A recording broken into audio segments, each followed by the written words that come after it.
Ég siglum haf óvíst. Fjari út.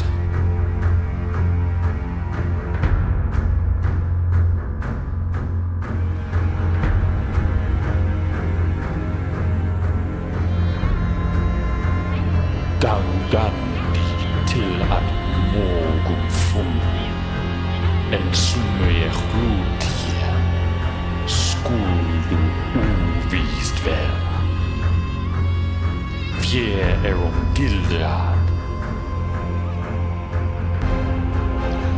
Ist vera en allt er fjær hovdom hund. Fjær skulle skæra vävnaden.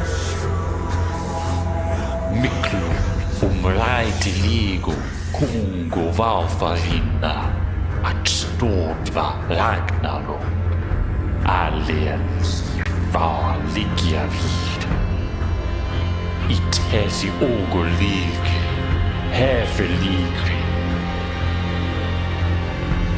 Och i Vestribyggð. Nightmare at Vestribyggð.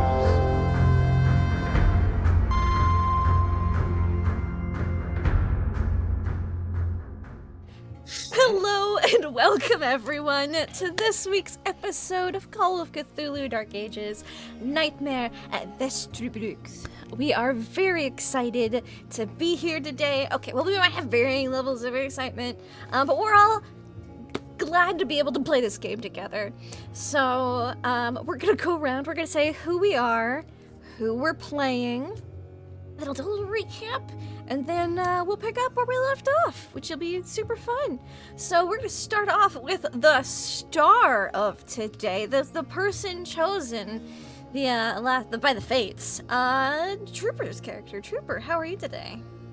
Hi, I'm Trooper SJP, and I am so happy to be here, and I am playing Benedict Fiskerson, who is turning 15 today, as is his twin sister, who is definitely not dead, but no one else can see her. We both turned 15. It's very exciting. I'm really looking forward to this Midsummer Festival because I was told that I was the special chosen one, which I think means you get like a flower crown and maybe, I think you get to like act like a king for a day, or they give you nice stuff, like presents. I think it's gonna be really fun.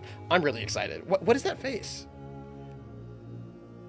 Speaking of really fun, Lydia, the other half, Trooper's other half for today, his twin sister, how are you? I'm great. I cannot wait to see how exactly this is going down after the beautiful build-up. It's going to be an interesting day. Yes. It is everything we worked for. Yeah. In emotional trauma, finally coming to unravel just like Benedict's innards. So, looking forward to that. Yeah, you know what I'm looking forward to? Getting to play another game with Allison Humbledore. How are you today? Oh, great. Never better. Hopeful about the future. We're gonna save the community. It's gonna be wonderful. I'm securing the future for my children. That's what I'm doing. Yeah? Love that.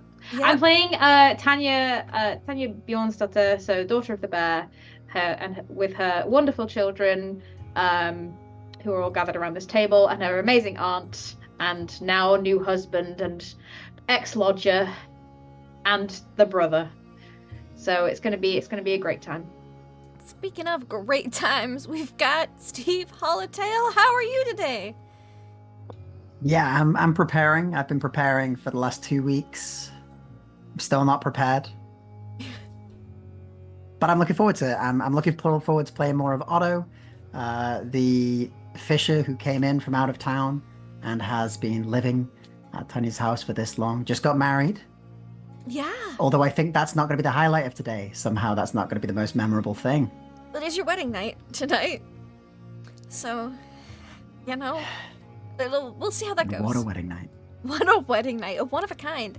Speaking of one of a kind, we have Susie. How are you today? Oi, I'm good. I don't know what anyone's stressing about. I'm flying high. My team, we made the first round of the Stanley Cup playoffs. Get to kill a kid today. Like, it's great. I'm so excited. You know, Sorry, I play Torvi, who is one of the Völva's apprentices and one of Benedict's murderers today. Mm-hmm. You know who's I'm not a kid. I'm not a kid anymore. I'm an adult starting today. Oh, conscious clear. I'm fine. Yeah. Someone whose face just reeks of excitement right now. Pope. Pope Worldbuild, how are you today? Hey everybody!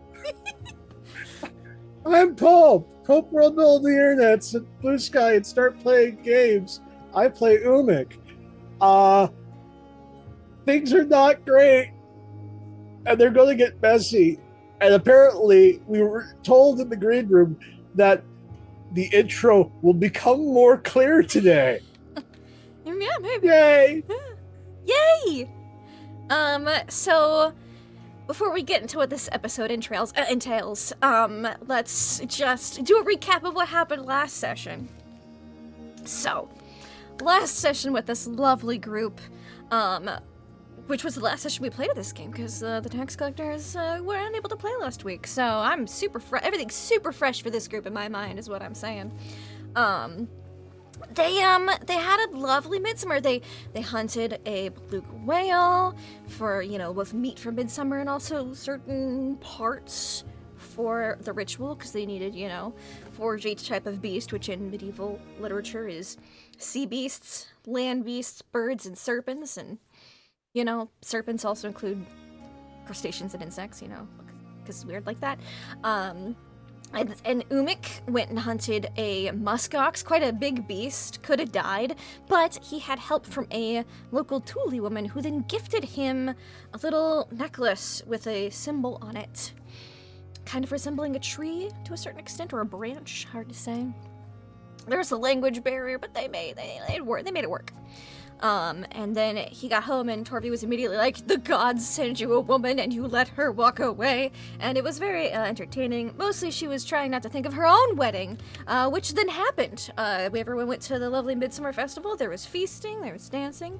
And there was a beautiful, lovely wedding between Torvi Friksdotter and Otto Ludvigsen, in which Otto revealed that he asked Otto, should he give Torvi this ring? And Umik was like, no. You keep that to yourself. That's a whole thing. And, it was just good times. And then, more festivities, drinking and partying. But then, it's time to start winding down. Some of the children need to be put to bed. And the ritual was to begin as soon as people got home and lit their torches. But first, we had to determine who the very important person for said ritual was. And so lots were drawn, just determined that it was going to be from the northern district of the Western Settlement. Because, there's like north, south, east, west, and central. It was the north that was drawn, and there was 21 people in each, the way it was divvied up, the Völva had it. And runes were given out, ivory runes by Torvi to each person. Those runes had your fate on them. And Tanya had a bag of bone runes with matching runes. And there was an opportunity before all the runes were flipped over to change fates with someone else. So Torvi switched with Tanya. A couple of brothers swapped. Not many people swapped, but a few people did. And then the runes were revealed, and Benedict was our lucky winner. The very important, special chosen person for the ritual. And Which I still don't know what that entails. Yeah. No one's told me. And as soon as, Torvi's got a really good idea, so does the Völva, and Tanya has also has been clued in by Torvi. And so as soon as Benedict's rune was flipped over, we left off with Tanya going, no! So Tanya, we'll pick up with you, having just screamed out no a couple times. You are muted. You're just lost for words. I understand. I am lost for words. Yeah. Yes. Tanya will put herself in front of her son, this sort of tiny woman, like half his size, like looking around the circle, hoping that someone else will stand with her, and probably seeing that. I mean, I think Otto would, as he has no idea what's going on here and just seen you panic. So I think he would go over and would sort of put a hand on Benedict's shoulder. Bennett just looks confused. He's not quite, because he's like, oh, yay, positive. Now mom's freaking out. So he's looking confused, like he's not quite certain why these reactions are happening the way they are. I think she looks to Torvi specifically. Torvi is looking back. She's like paralyzed. She can't move, and she has that look of like complete devastation on her face. But there's also like a hint of like resignation, because she's like, the fates have chosen this. We can't do shit about it.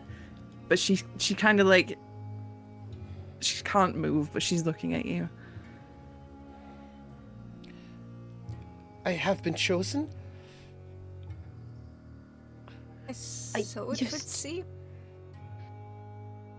Oh, okay. So do I get a crown or something? And the Why is it- Völva looks at Tanya as if asking, do you want me to tell him? Or she doesn't Would want like- to step on your toes Yeah. here. I think I need some time with my family. All right. She nods. She goes, all right. Everyone, we require you all to go home. We will resume festivities on tomorrow. Meanwhile, everyone is to light up their I believe it's ash. Alder torches and place them at the edge of the property, one for each soul. This needs to be done within 6 hours because that is when the ritual will be beginning. So, good night, rest of you. I will see some of you again later. I will start preparing the loom. You see she shuffles off with rituals to take place. I was hoping I would win because Not I'm another best word. at- Not another word. Come home now. She grabs you by the wrist and all but drags you back. What is this ritual, Ask your wife. Tanya? I am good at weaving. I'm the best weaver. Not another word, Benedict. Please. Yes, Mama. And she will drag Benedict back as soon as possible. Allowing anybody to do what they need to do before she has the talk. Yeah, I mean, I think immediately over to Torvi on Otto's side. Why is Tanya acting so worried? I thought this ritual was something local, simple. Just excuse me a second. And she's gonna run over to her parents and to Umik, and she's just gonna hug them really tightly. And like, this is like the most, I think, affectionate Torvi has been to her parents in a little bit, because Your mother is not complaining, but seems a bit surprised and is gonna like give you a hug back and kind of reach up to brush your hair a little bit in the back. And she'll just say really quietly, I'm glad it wasn't you. Okay. All right, Torvi. Gives you a little squeeze. And Toby's doing a little cry. She's doing a little cry. And when she finally like pulls herself off her parents, she'll turn to Umik after she's hugged him. I don't know what's going to happen next, but I might need you to stand guard at Benedict and his place. Okay. Now, I'm going to ask you a very uncomfortable question. Okay. Am I keeping people out, or am I keeping people in? Maybe both.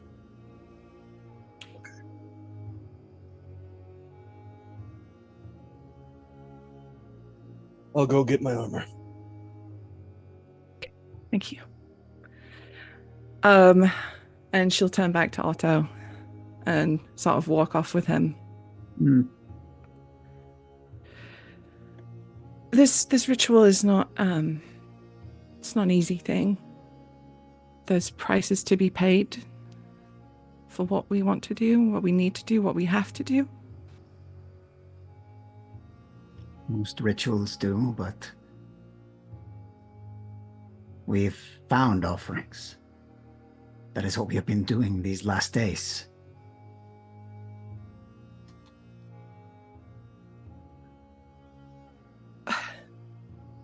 For what we're asking of the gods, we need more than animals. And the souls that they mentioned refer to the boy. And she just nods. Why not choose the old? They're useless. It's what the fates determined. You saw, we drew. And the fates are wrong. Sacrificing a young man who has all his life ahead of him. The fates Who has are the not wrong. smarts that he has, the soul that he has. I've known him since he was a boy. Since he was small enough to sit on my knee and listen as I told him stories. And you think that I'm happy about this? You think that this is an easy thing that we're going to do? I'm not saying it's easy. The fates have called for him. Odin is calling for him. We can't stand in the way.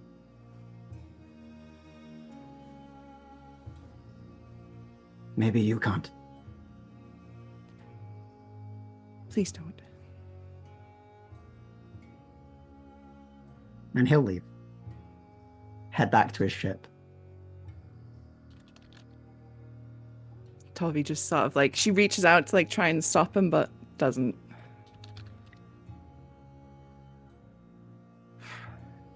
And then she will go to her new empty house and sit there alone. Yeah. Do you light 2 torches? 2 altar torches? Yes. Okay. She'll make sure she's doing her part of the ritual. Okay. Easy enough to do. And it's not a big house. It's a small house, but it's well built. It seems that your mother had this foundation laid quite a while ago. And it just needed the finishing touches. So, it's there. You see that she's put in a few pieces of furniture and a small rug. A bit more homely for you. You recognize the rug. It's the one that you liked the most from your house. Tovi would think that was sweet if she hadn't, that hadn't just happened. Yeah. Yep. So you light your 2 altar torches. Put them outside. Who would like to go next? Umik, Otto, you left to go. This guy's going to his ship to just prepare a few things. Okay, so you're going to your ship to prepare a few things. Tanya, you've got your gaggle of kiddos, including half this, whom you can see right now because of the magic satyr.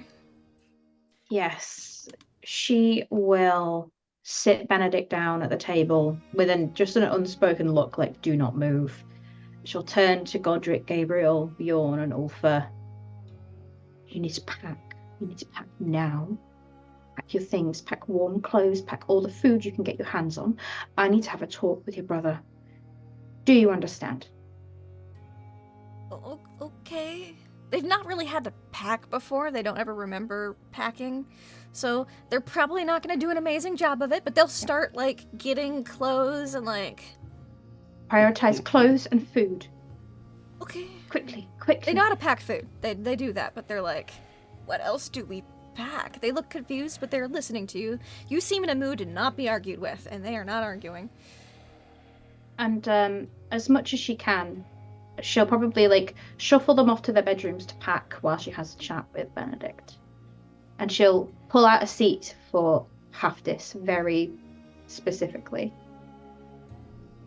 Haftis, by the way, is kind of half dancing around Benedict and very excited, going, and we're going to run in the summer meadows, and we're going to have berries, and we're going to ride wild horses, and they... Haftis! What? Sit, please. Okay.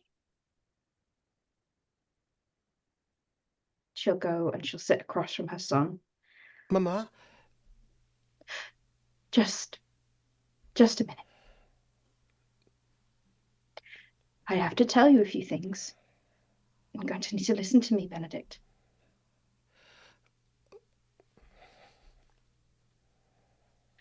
First of all, I'm sorry.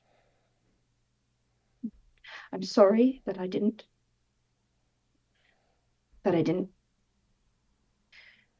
believe you or didn't want to about Haftis. Through a gift, I can see her. I can see her now. I can see her sat next to you, and we can talk. Both of you can talk to me now, both of you together. So I'm sorry. I never wanted to make you feel. I never wanted you to feel left out. But it was just too much for me to accept that she was still here when I couldn't see her and you could. So I'm sorry. It's okay, Mama. Mama, it's okay. I wish I had time. I wish I had time with you to talk to you both properly, but I need to be honest with you. We don't have a lot of time, Benedict, and I need you both to make a choice. Mama, maybe you don't think I'm good enough to make the weaving, but I have practiced weaving so much, and I think I can make the weaving, whatever it is, a blanket or whatever it is we have to make. I'm very good at weaving. I think it is perhaps the best that I was chosen because, do you know, Heidi, she's not as good at weaving as I am. If she were chosen, she would not make it so well. And My boy, please. Mama. I know that you're good at what you do. If you've set your mind to something, that brilliant mind of yours, I know you were good at it. This, my dear, it is not you using the loom, it is the loom using you, Benedict, I think. What does that mean? That you are not the weaver, you are the wool. I have a feeling,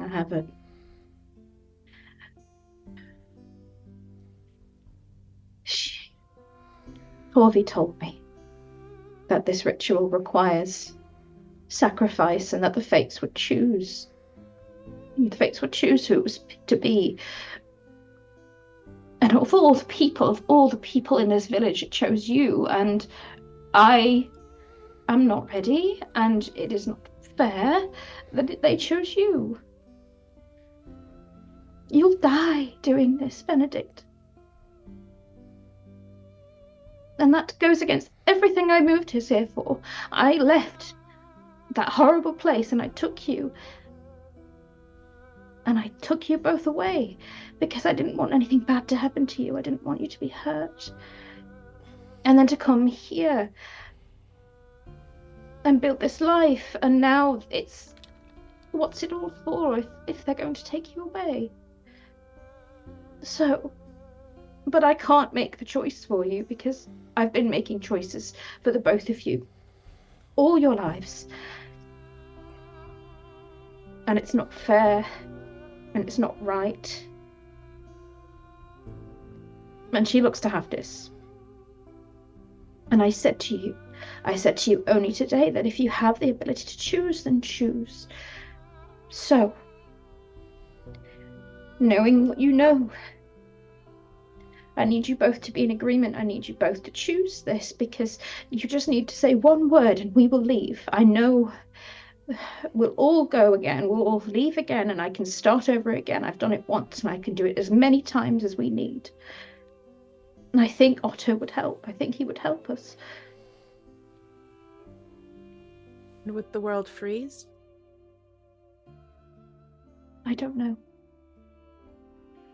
I don't know, darling. There's a lot of people that believe a lot of different things. I know over in the other settlement, they believed in a different God, one God. Not my God, but they were ardent believers in something else. There is more to this world than just this place. As you say that, there's an earthquake. She holds, like, she grabs Benedict and Haftis. Just a little rumble. Mm-hmm. It's a horrible thing to grow up. Because the people, like your mother, you realize they don't really know that much at all. And that they get things wrong. And I might be wrong. I might be wrong.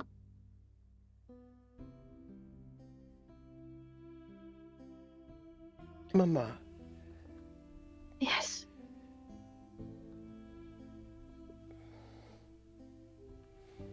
I know I have been hard for you. You've had to run away because of me. It was my fault, always. If I was better, then Papa wouldn't have been so mad all the time, and... It was never you. You are a child. It is not your fault. Your father and his family are difficult people. They have always been difficult. They found fault with me far before you were even born. They are the type of people to find fault in anyone for anything because they are weak and small, and they couldn't stand how bright you were. So, do not think for a single second that I left because I blamed you for anything. I left because I loved you. I left to help you and protect you and see you grow. I don't ever think. I would never choose differently. But Mama, this place, I know it was hard for you here. A new place. But there was that moment before Papa came, and it was so nice here. And then he came.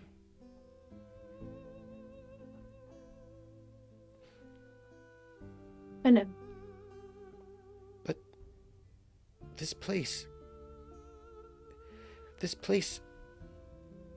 after Papa died, sometimes I'd see you smile, and I found Otto, and Haftis was always here with me, and stronger here than back in the Eastern Settlement, and I could see her more, talk to her more.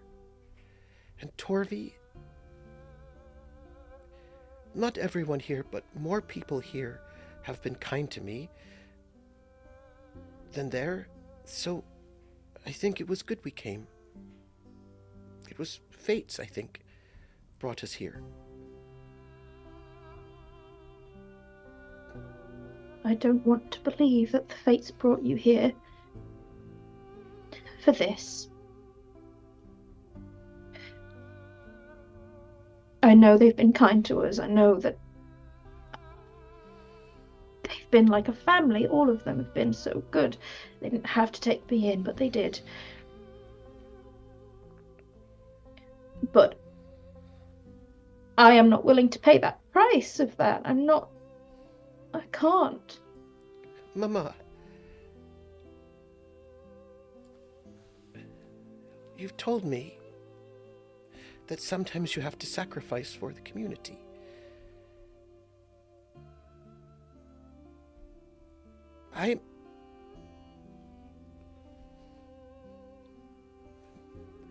I'm not so good like all the other boys. I'm not even as good as my brothers with the things that I should be good at. I don't think I have a lot of use. But if I could do this to help save everybody, that would be a use, right? Then I would do something right, 100%.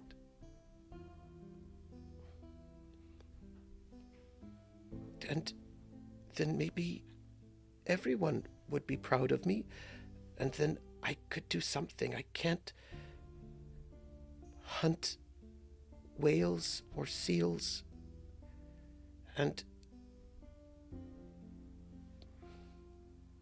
Grandpa says that he said I was not the right kind of smart. But I don't want bad things to happen to you or to Haftis or to anybody. And if I could do something, then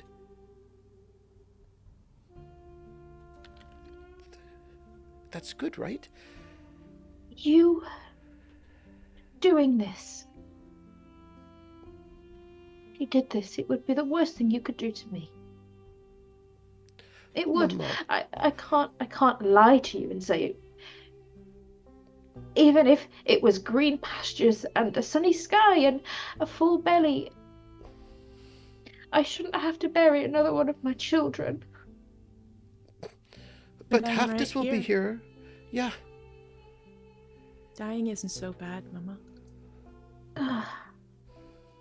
And if the fates brought you here, they brought me here as well, to wait for Benedict,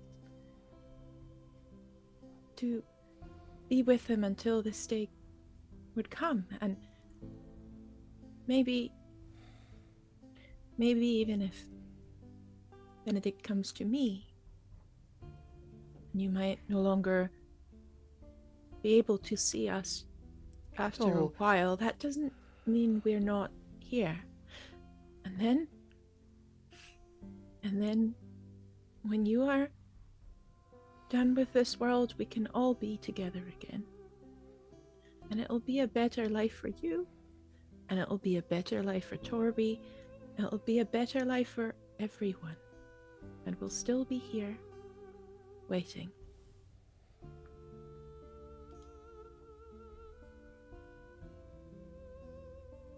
I look at you with my own eyes and I really want to believe.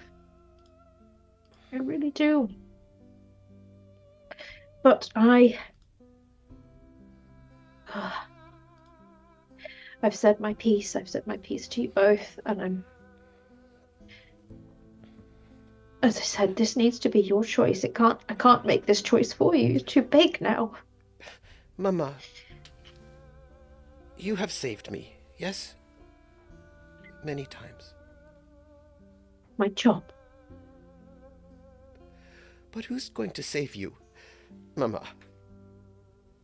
And I'm grown now. Today's my birthday, and I'm 15, and I think what it means to be grown is to save other people. And I'm not afraid.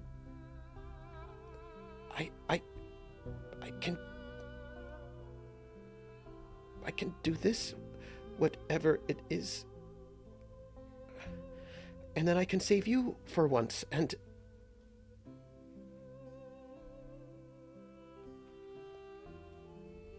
If this is what you want to do,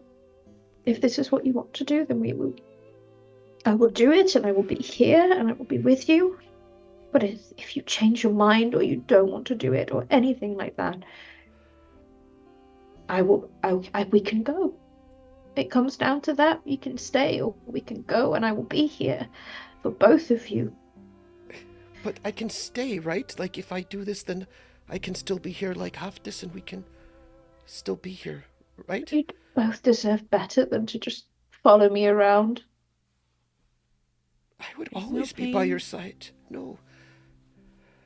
There's no pain. There's no sadness. If you don't believe in the fates right now, and if you don't believe in the gods right now, believe in us. We're doing the right thing. All right. We could ask the Völva or Torvi if it will all be okay, and if they say so, they wouldn't lie to us.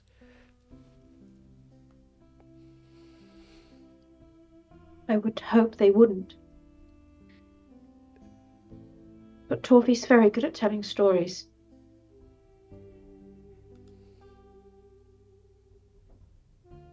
And Tonya gets up and she will Mama, go to a dusty little corner in the cupboard, like a cupboard, and pull out what looks to be a small vial of something dark, and she will stow it away. Mama, Yes.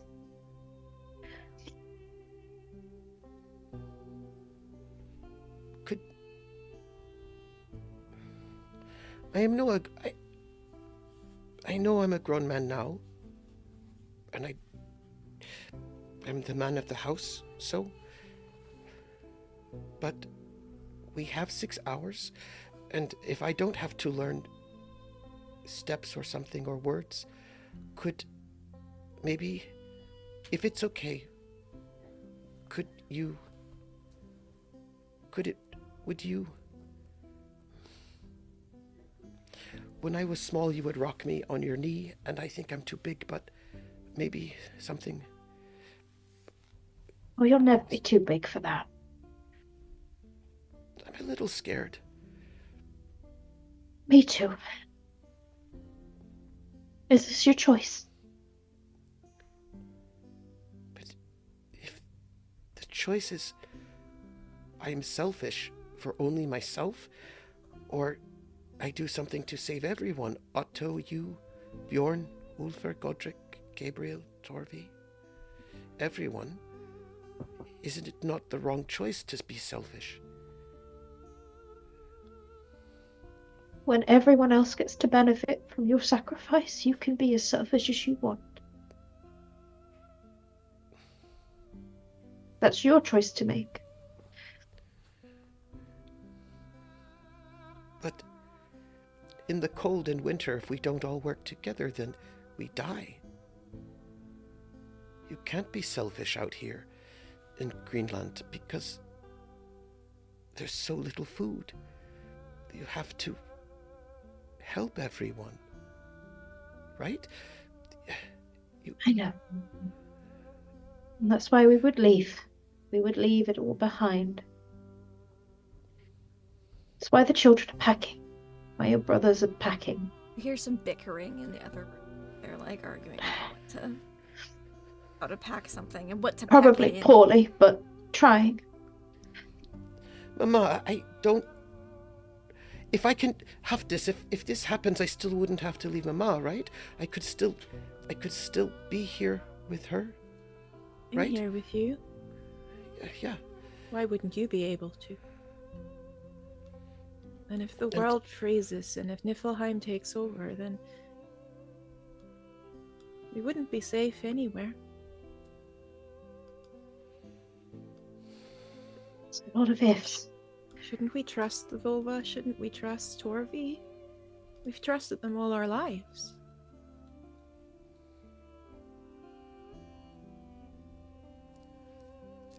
If it had been anyone else in the village.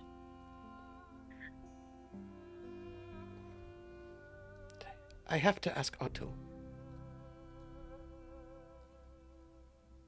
Is that okay? Give me a few minutes. Okay? Tanya's going to get herself slightly cleaned up, and she's then going to just pop her head outside and just sort of check. And imagine Umi is waiting. Umi would be outside and you'd see Otto in his boat. Yeah, no. Okay. Umik is in full armor, even with his helm, which is not often. Yeah. And he's got his long spear, and he is just standing guard. And when the door opens, he has not turned back to look at you just yet.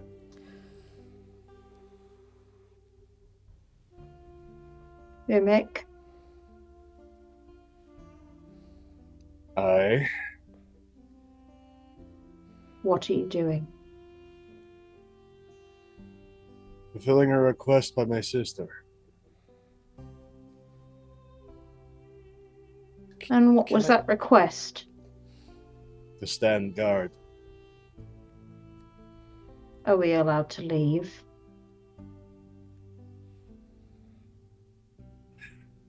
Where are you going? Benedict wants to go and speak to Otto.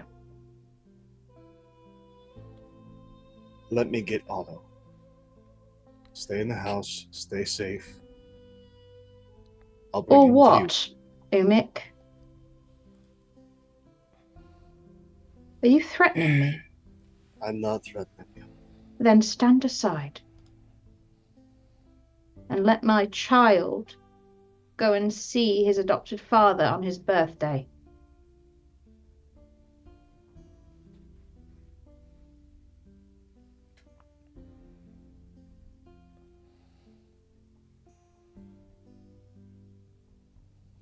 I'm just trying to keep everybody safe.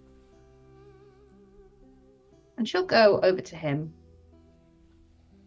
And she will plant herself in front of him. My child is choosing whether to sacrifice himself for everybody's good and everybody's safety. So, who are you protecting? I don't feel very protected, Umik. I don't blame you for not feeling protected. But at the same time, you and I both know just how dumb this settlement is. And if they see him wandering off that boat, how long do you give it before there is an absolute uproar? That's your problem. No, that lad's 15. That's Benedict's problem. And Benedict doesn't know how to fight.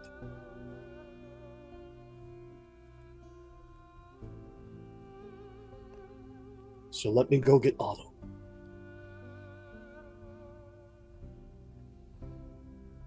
Fine. Thank you. And I think she just stands watch outside. Yeah, and you see a few torches getting lit by the neighboring homesteads and placed out. You. And Umi, you Mama, go to can I get go to the Otto. barn? Can I go to the barn for a moment? Of course you can. He just Barn's goes to connected make his the move. house, so Yeah. yeah. He makes his move on the board for Otto when Otto goes back to the barn. And he comes back and stands beside, and just like a little bit behind his mom, because his mom may be shorter than he is, but mom has got big bear energy, and he always stands behind his mom. Yeah. And she'll probably grab your hand behind her and just squeeze it while looking out for Otto. And his hand is shaking a little bit. He looks composed, right? Like he's a big man now, but his hand's shaking a little bit. Mm-hmm. And yeah, I mean, if Umik is finding Otto, he is on his boat. You can see he's got quite a few things prepared on the boat as if to ship out. It's quite obvious, at least from your perspective of being next to it. And he does look to you as you approach. Umik? Otto, Benedict would like to talk to you. Sorry, Let me take would. you to the house.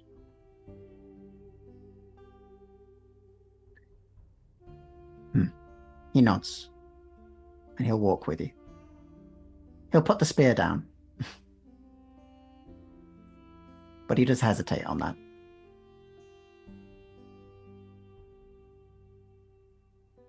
If you are planning on doing something as foolish as I think you are,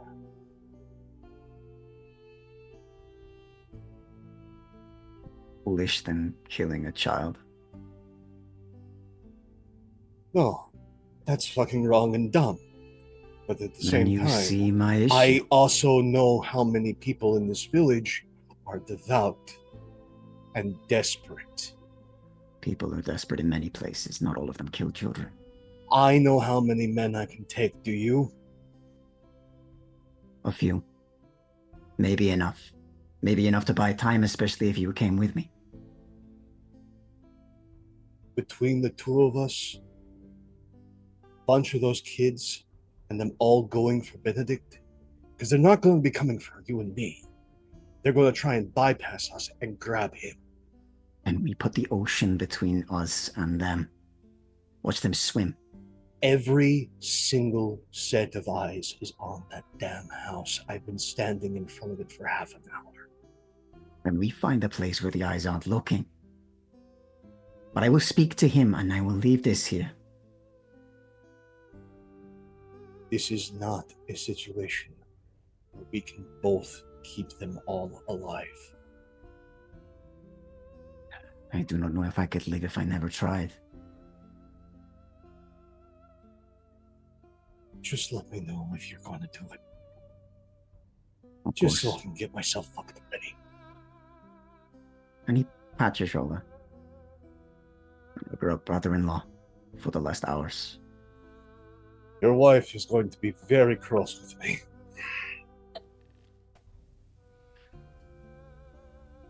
Probably, yes. More so than me. I mean, you've known her all your life. Yeah, I know. My betrayal, much more deep than your betrayal. And he'll walk with you.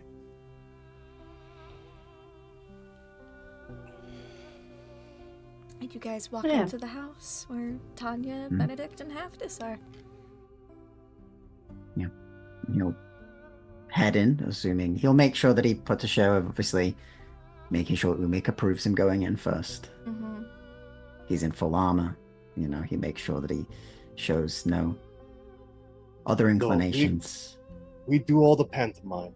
We make sure Mhm. that the show is great for the audience. Of course. And he'll head in and sort of look around Yeah, to I see think Benedict, to see Tanya. Tanya will sort of squeeze Benedict's hand and just say, I'm just going to go outside and stand with your uncle. Take as long as you want. And in a rare display of affection, she'll actually squeeze Otto's shoulder as she goes by. Yeah, he freezes for a moment, like. Then he sort of relaxes slightly at that. Yeah. Benedict, he says, walking over, and will immediately embrace you in a big hug. Ugh. I Boy. don't know what to do. I know. I'm sorry I never knew this was... I thought they were just doing some sort of strange village thing with animals. Not this. Never this. My mama is so scared. She will be. This entire place are trying to kill you. They've decided that you are to die because of some rune. That's the fates, though. The fates said that Otto. Yes, and he continues to hold him. I'm supposed to be strong because I'm a You man are. now. I'm now grown, and You are. You're a man, and you are strong. I have to. You have take been this care of- whole time. How?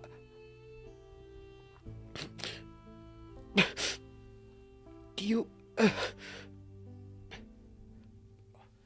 Have Okay, take a moment. you said that sometimes you Mm. have to kill things for the best of the community. So that's me, I guess, this time.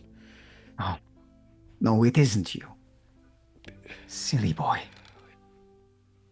You die, and what? You We are saved- not around. You can't help anybody. You're gone. No, half this is still here, so I can maybe also be still here. And You don't know that. You don't know that for sure. He doesn't Otto. know any other way either. It's true. That's true. Is this what you want to do? I've not been here all your life. I've only been here the last years. Is this something that you've always been building up to? No, but I mean,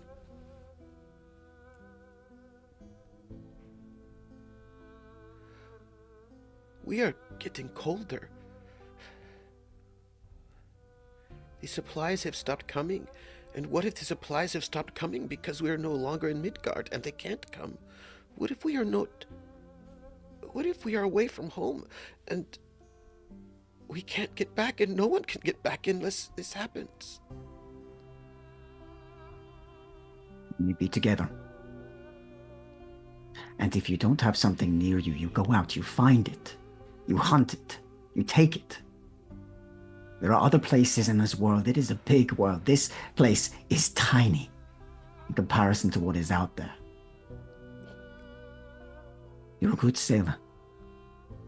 And if you don't want to do this, I can take you with me. Umi will help. Your mother will help. And maybe, I don't know if I can convince Torvi, but I would try. We can leave here, go somewhere better. But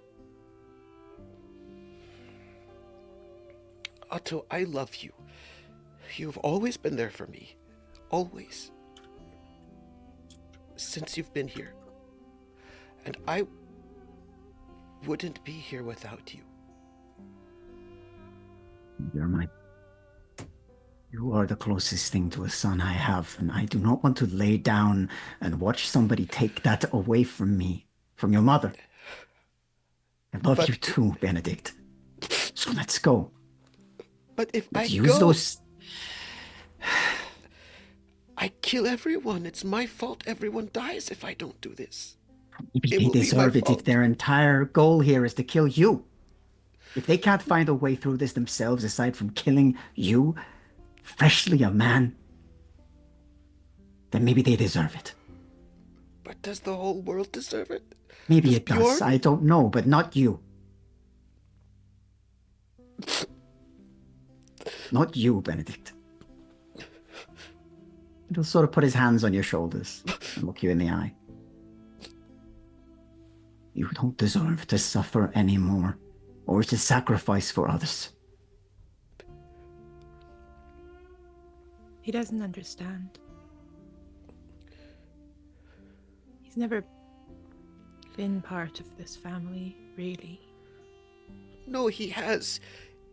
He's been here for me, like you have. And we can save him too, even if he doesn't realize that's what we do. We can save him, and he'll see.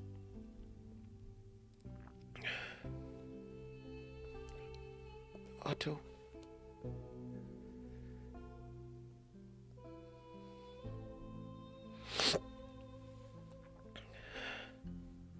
I don't want to leave my mother and you. Someone needs to take care of her, and everyone I've known here, this place. But you have sacrificed for me. My mother has sacrificed for me. It feels like all everyone does is sacrifice for me. I think it would be wrong if I didn't do the same for you.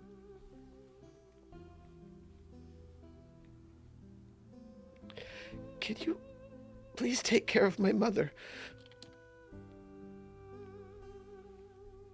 There's Please. no other way in your strange traditions. There's no trade. I don't know. We have to ask the Völva, I think. But if the fates say...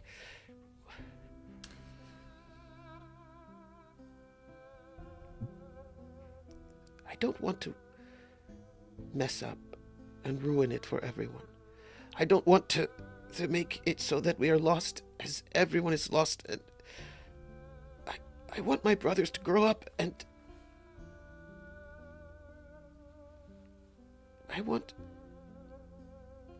I don't know.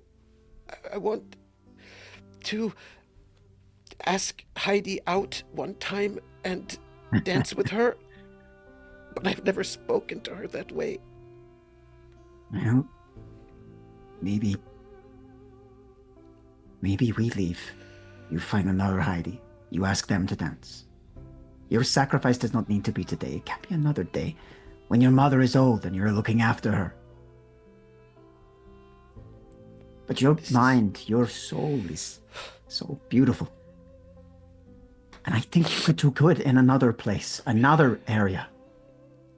After all, we need to deliver that letter to the king. You promised you would deliver it for me, yes? And I will with you. Come with me. Come to the boat. We sail out. You close your eyes. You stay safe there and we sail. We get you somewhere else. They can do a different sacrifice. If Völva cares so much, why doesn't she do it herself? Otto, my father always said I was a coward. So, if I run, then I make him true. Your father was never true. He was never right.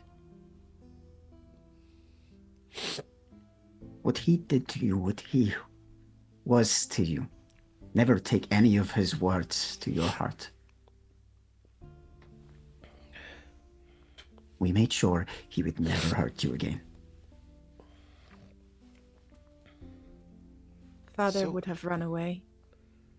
Father would have saved himself. You're not like father. No.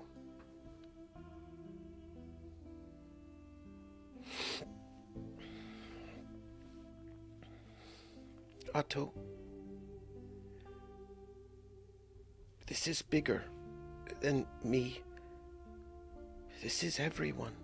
This is the whole world.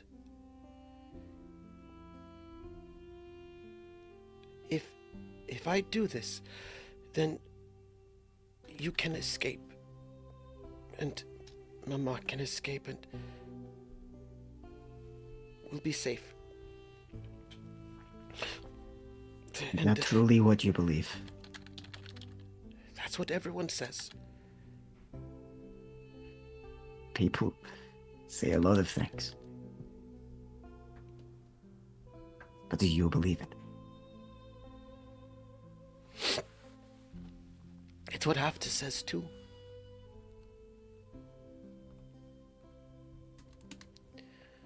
You are one of the only people who believes me that she's here. Most people didn't. My mother does now. She sees her too. She's always been here with me, and when no one believed me, she did. She tells me it will be okay. What of your mother? I don't know how to do this to keep her okay. How? I'll respect what you are saying. You're a man. You're grown. If you so believe that this will save everyone and you wish to go this way, then so be it. But if your mother overrides you, I will carry you over my shoulder onto that boat and sail you to somewhere else. I hope you understand. I do. Can I ask you for a favor? Maybe. Of course.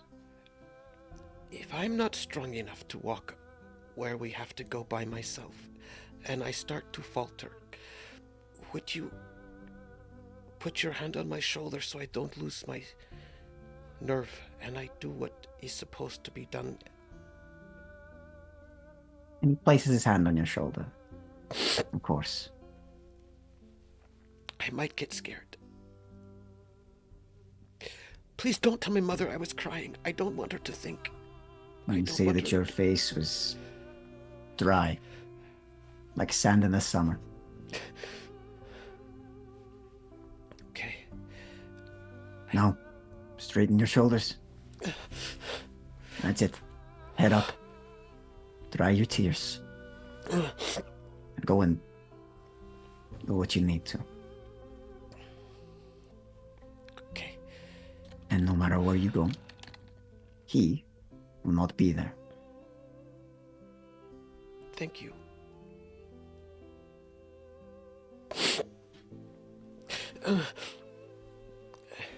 Now then, I will go and speak to Umi and your mother. But before then, I love you, son. I hope you'll be proud of me. Always. Or whatever. Just hugs him one more time. Mm-hmm. And he'll let go, sort of pat you on the shoulder, and make his way out. Wait. Pauses. Yes? Can you do it? Can I do what? What they have to do to me, can you do it? I've seen you kill whales and they don't have pain when you do it, so can you do it? Because I feel like if you do it, I could be brave. He'll pause for a long time. I'm so sorry. If that is your wish. If that is your wish, then I will make sure that you have no pain. Thank you. And he just runs to you and he hugs you again. Yeah, Thank you. And he hugs you back. Squeezes one last time. I cannot say that I will stick with supporting this, but I will do my best. Thank you, Otto. Papa. Don't thank me yet. And he winces and makes his way out. Sort of takes a big sniff of the cold air outside. Deep breath. Thank you, Umi. Tanya. While they were inside having a Yes, chat, please. What are you doing? Tanya would be sort of eyeing up Umi, like letting the silence drag on for too long, sort of seeing if he's going to break first.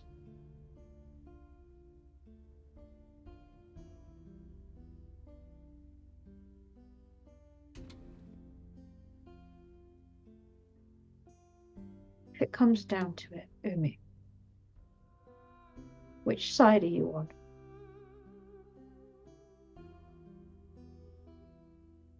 I want to believe that you are the good neighbor and good man that I know, but it is a strange night. Tanya, I've never claimed to be a good man.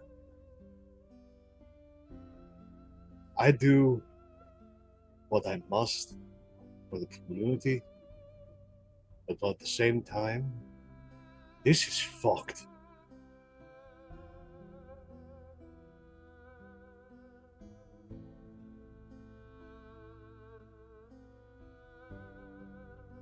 Yes, I it don't is. know if Otto and I can take on the numbers of eyes I am seeing on this house. I don't know if we can keep all those hands off of Benedict, keep the rest of you alive to get to the ship. And Otto has it in his head that he can fight as many as he needs to and get to the damn boat. You're going to need him to pilot that damn boat.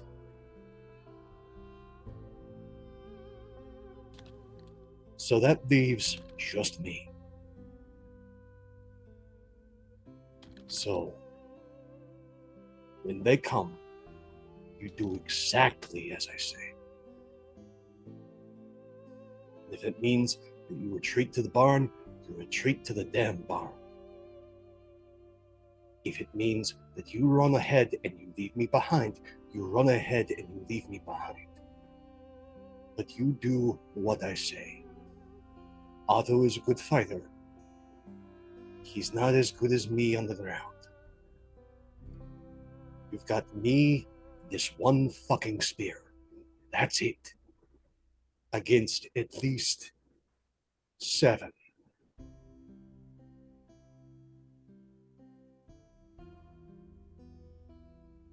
At my best, I could definitely guarantee taking down 3. I'm not at my best. Can't believe I'm going to say this. You should have brought your damn horse. Devil would have taken 4 of them on his own. Yeah, but he'd probably at least kicked Benedict in the head and Otto in the groin before running off into the night. I'm sorry that I maybe doubted you. You have every damn right to doubt me. I'm doubting me.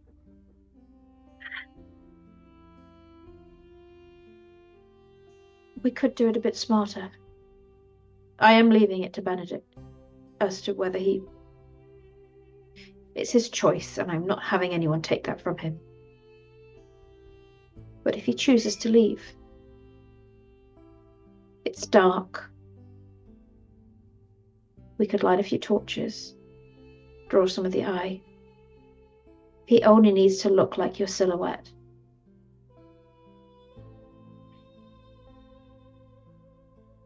They don't have good night vision, and we are quite a way away.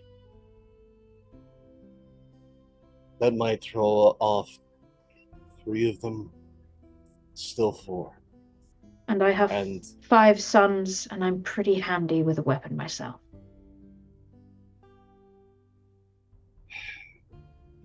And just...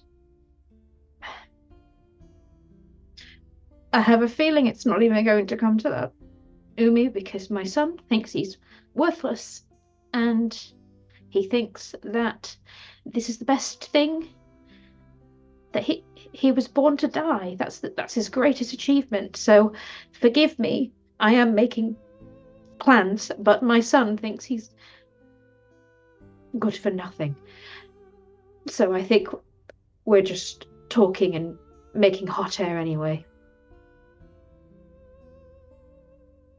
Whatever the call is, I'm going to follow it. Okay. I'll be here till morning. Thank you. And you need a hot drink? No, I need to be just the precise amount of uncomfortable to keep my eyes awake.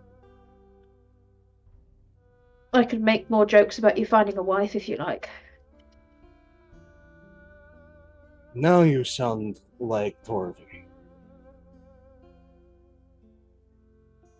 Sometimes I think that's not a bad thing. Perhaps not today.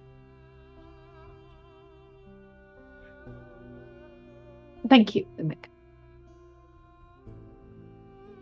Don't thank me yet. It's a long night.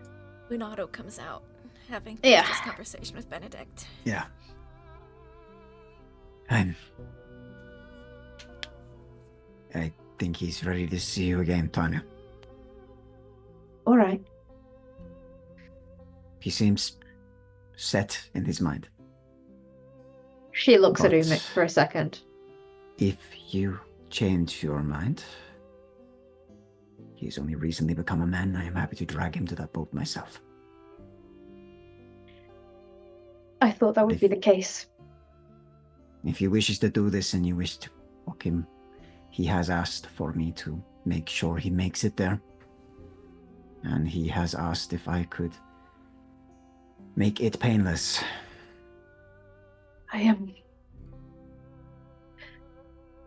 the Völva came to me before I even knew. Before I think even maybe she knew. And she asked me to make something. I didn't know why, but she told me to keep it for a rainy day. Took me so many attempts, and I think I got it right. So she knew. Don't know. She has visions. Convenient. She shrugs.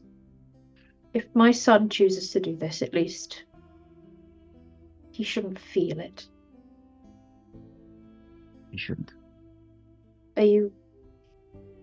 If he chooses to do this, are you all right? I know I'm the medic. I'm the village healer. But I don't think I could do it myself. I can do it. If you need me to. He's as close to his son as I have had or may ever have. Then I think when we go and see the Völva, you should come. And I will do my best to be polite and not let the other urges I have come to the surface, but I should apologize to Torving. Well, that's your business. I will be there to walk him, and if you need me to put him to a different place without pain, I can.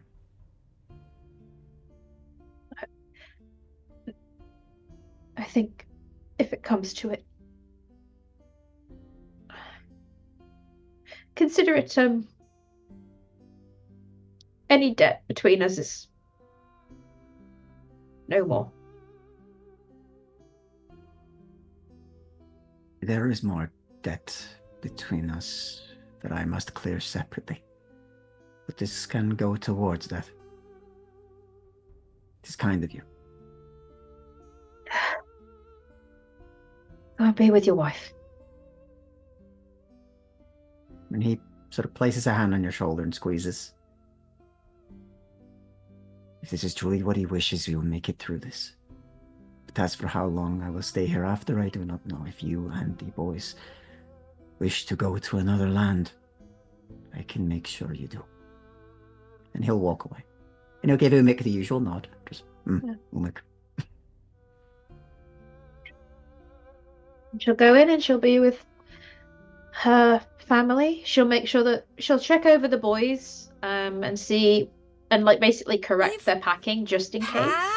Yeah, no, it definitely needs corrections. Yeah. That's fine. She'll correct it. She'll go through it. She'll pack Benedict's things just in case, and then she will call all of them to be together to maybe play some games, to have another like midnight meal, to have some time. Youngest Bjorn will be like, we've got to light our torches too.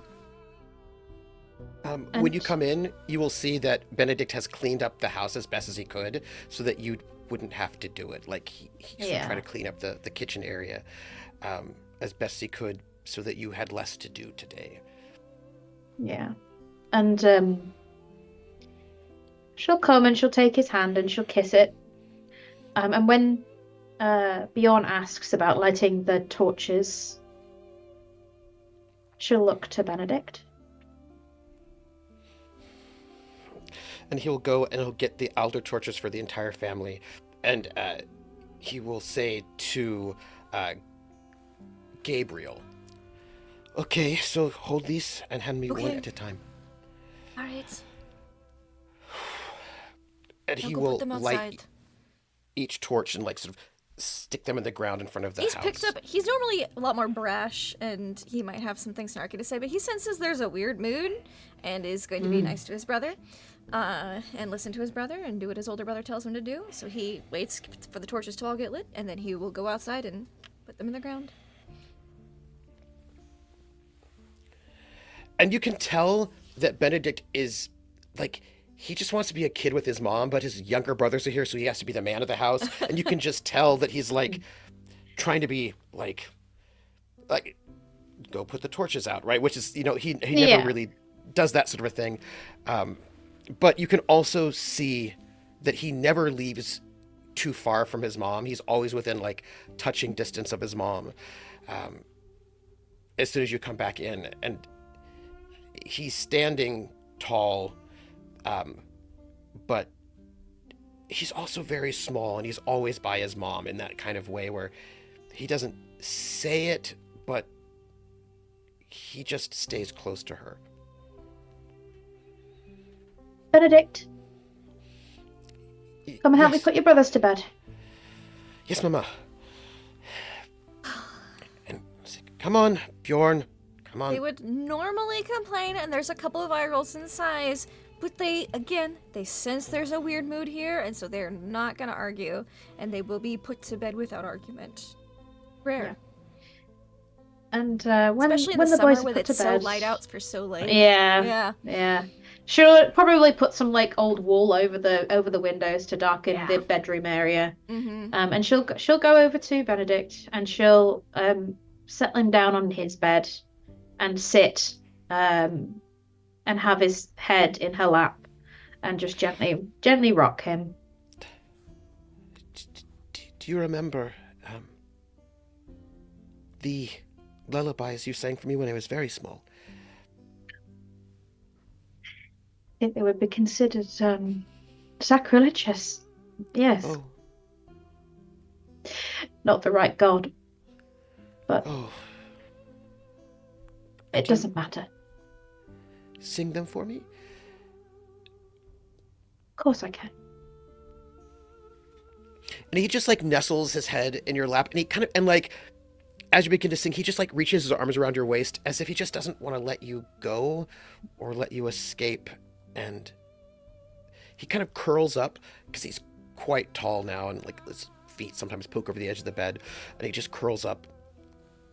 Yeah, Just and I holds think you really tight. she would invite she would lay out like a rug on the floor for Hafdis to come and sort of be like tucked into her side, so she's got like his head on her lap and then her head sort of in her hip, and just sing to them both. And he reaches out his hand, and he holds Hafdis's hand as well. Haftis has heard these songs always. I think she harmonizes just a little bit in a childlike voice. Mm-hmm.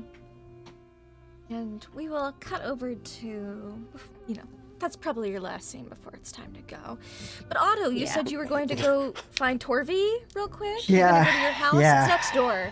So it's not far. It's a long walk.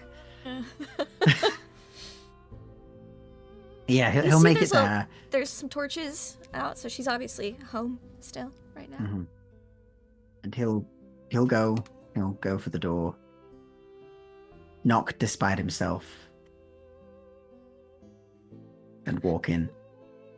You don't hear an answer when you knock, and when you walk in, you see seated in front of a fire that she's started in the hearth. Torvi's like hunched over as if she's looking at something in her lap, and she doesn't really seem to acknowledge your like entry into the building. Yeah. I think he'll walk slowly and cautiously in. Almost like dealing with a wild animal, sort of keeping distance and try and get an angle where he can see her and what she's looking at. She has a large like wooden bowl with water in it, and you see at the bottom there's like a head of a figurine at the bottom, and she's looking into it intently. Like her hair, like bits of her braid have come out and they're like in the water, and she's just like staring into it. I think he'll slowly kneel next to her and leave it a little while, and then eventually we'll just speak. Torvi, you're here. I don't see anything. What are you supposed to see? Anything, a different thing we could do, a different way. And you see, like, she's also on the hearth lined up other figures of, like, Odin, Frigg, Tyr, like, all the, like, major gods are lined up. I've asked them all. I've prayed to them all about it, and none of them have an answer for me. This is what they've chosen. This is what they want. What I said was unkind and wrong.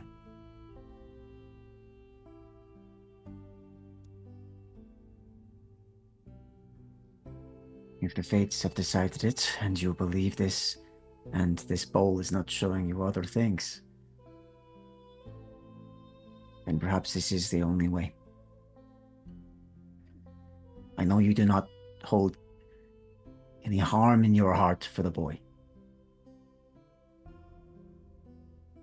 You should not have said stupid words, but I am not one for words usually. This is the most I have spoken in years. And one day. She looks up at you now, and you can see like her eyes are red, like she's been crying basically this entire time. You love him, don't you? I do. Like he's family? Like he's my son. Then you understand that this isn't something we choose. It is hard for me to understand not being from here, but if that is what you believe, and Tanya believes, and Umi believes, and you believe, most importantly, then I will support it the best I can. I've spoken to Benedict, and he is resolute that this is what he must do. She puts the bowl down, and she's going to take his hands. This is all I know. And I know it to be true. I dreamed. And I have dreamed lots. And it's all come true one way or another. I dreamed that the bear would attack Umik.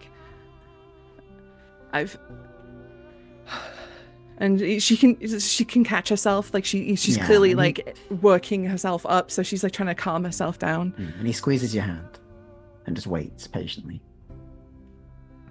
I don't want to do this. I love Benedict. I love Tanya. I love the rest of her boys. I love Haftis. I barely even know her, but I love her. She's family to me. But a sacrifice isn't a sacrifice unless it means something. And Freya wouldn't call for them. Odin wouldn't call for them if it didn't mean something. Then we do what must be done. Benedict has asked if I will walk him to his final destination. He has asked if I will help strike the blow to put him into the afterlife. As much as I do not understand all of this, I will trust in you, trust in Tanya, and trust in Benedict. If he truly believes this is how he helps, then he will not give up. This is a kindness that you will do for him. I will do my best.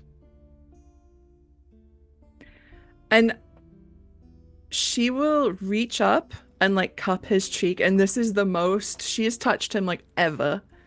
And she'll just say, "Thank you." He leans into it slightly and closes his eyes for a moment. Do not thank me yet. But I thank you for forgiving me for my words. Words are just wind. We shall speak so little after this for a while.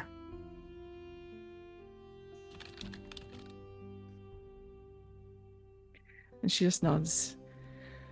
We should get some rest. We should.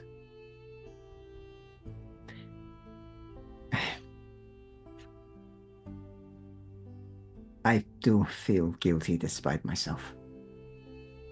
I am happy to take Benedict to this other place. I am willing to see his wish through, but If I am able to be honest, this is the second of Tanya's family I have taken to the afterlife. It is a heavy burden, but a noble one. Both of them for Benedict. It's the best thing we can do for those we love.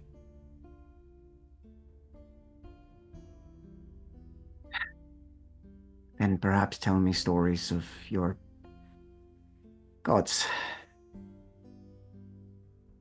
so that I may understand them. Okay. We have hours to wait. And she'll like gesture to like a little stool. Mm. Take a seat. And he does. And she'll run him through the basics of who the gods are, Yes. what their deals are. Yggdrasil, the Fates, just the Yeah. spiel. The realms, Yeah. all that. Yeah. And Umik, is there anything you do with the say hour? Because it'll take you some time to get back. It took you some time to get here. You had all these conversations. This sort of thing you're doing besides just standing guard, or just standing guard. Having any thoughts? It is an uncomfortable and lonely evening, as he is just there, standing, looking around, but at the same time, Oh, you're looking around. yeah, Could you give me a and spot his hidden hand check? is. Oh no! Thank you. Oh Want to no! say something? Since you're looking around outside. Oh no! Oh, good. Okay, I'll keep that in mind. Thank you. You will see something. Not right now, but later. His hand is actually at, like, one hand's on the spear, the other hand's at his side, fiddling with the charm now attached to one back. Yeah. Cool.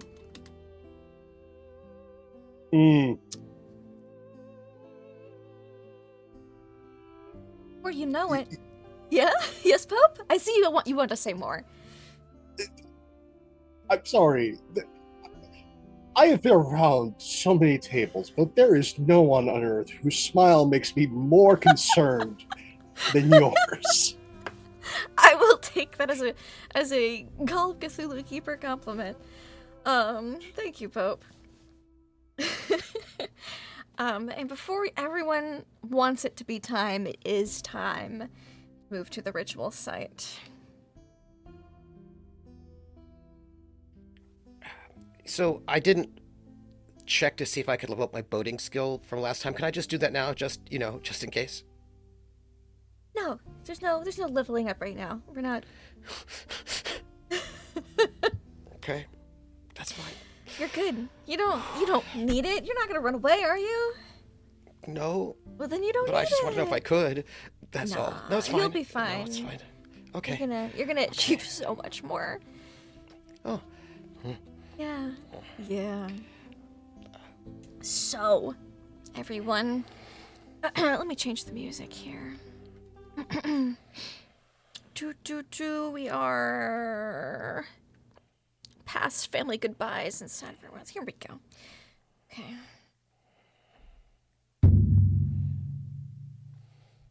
You get to the ritual area, and you see that the Völva, you don't know when she had all the free time to do this, but she's done this. There is a spiral of stones, almost like a walkway leading in, and in the center of this, it's a large spiral, you assume she had help, is a large loom made of an ash tree. The same tree that Yggdrasil is. Yggdrasil's an ash tree. Fun fact for everybody. And you see that she's got juniper branches. They've been wet. They've been soaked with water so that they produce a lot of smoke. So there's juniper smoke along the outside edge of this spiral, just making a circle with a gap for entry. It's a pleasant night, just a slight nip in the air. You can see the moon high in the sky. It's not quite a full moon. It's a waxing gibbous moon. And she's got all the juniper branches smoldering. She's got the ash loom, and she's got the entrails of all the creatures that have been brought forth, most of which were eaten during the feasting by the whole settlement. There's with others left for the next few days. You see, she's got all laid out intestines of geese, muskox, the beluga. She has 8 vessels of food and 8 vessels of drink in earthenware pots, and she's using them. They're positioned as if they're to be the warp weights for this loom.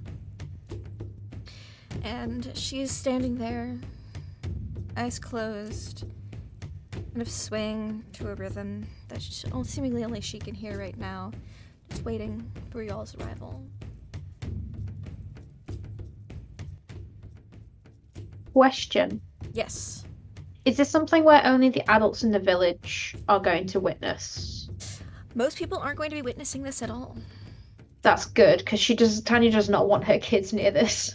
This is no. horrendous. Most people so are staying at their away. homes. There's a few people gathered by to watch. You're assuming probably people who helped the Völva set up the things, most likely. Before they go, before they go, Tanya will paint Benedict's face with the markings of the warrior. And she will make the same motions and paint on Hafdis's face as well. Markings of protection. And will hold both of their hands. And Benedict told the boys that, he's like, I have to go. I might be gone a while. They're like half asleep and they're like, okay, Benedict. And he would leave safe. little carvings he made for each of his brothers, right? Yeah. At the foot of their beds. And he snuck a carving. They fight bedtime, but they are tired. It's been a long day of festivals and a wedding. And he's sort of snuck carvings, one for his mom, and he's left one carving at the navigable board for Otto. He has also one for Torvi, but he hasn't been able to give it to her yet, but he has it with him in his hand as he's walking up there. And Umik, with your extreme spot hidden success, as you were traveling over there, you could have sworn you saw somebody out in the distance, but it's hard to tell. They seem to be keeping distance for now. Somebody following you, though. Following the group, yeah, as you guys went back to the ritual site. But your extreme spot hidden success gets you. Following but keeping distance. Uh-oh. Right. And the Völva goes, good, everyone is here. Benedict, Hafdis, Orvi, Tanya, please enter Spiral. Otto is coming. And she looks at Benedict and she looks at Otto and she closes her eyes a moment. Alright. Umik, could you move that last juniper branch to complete the circle once they are inside?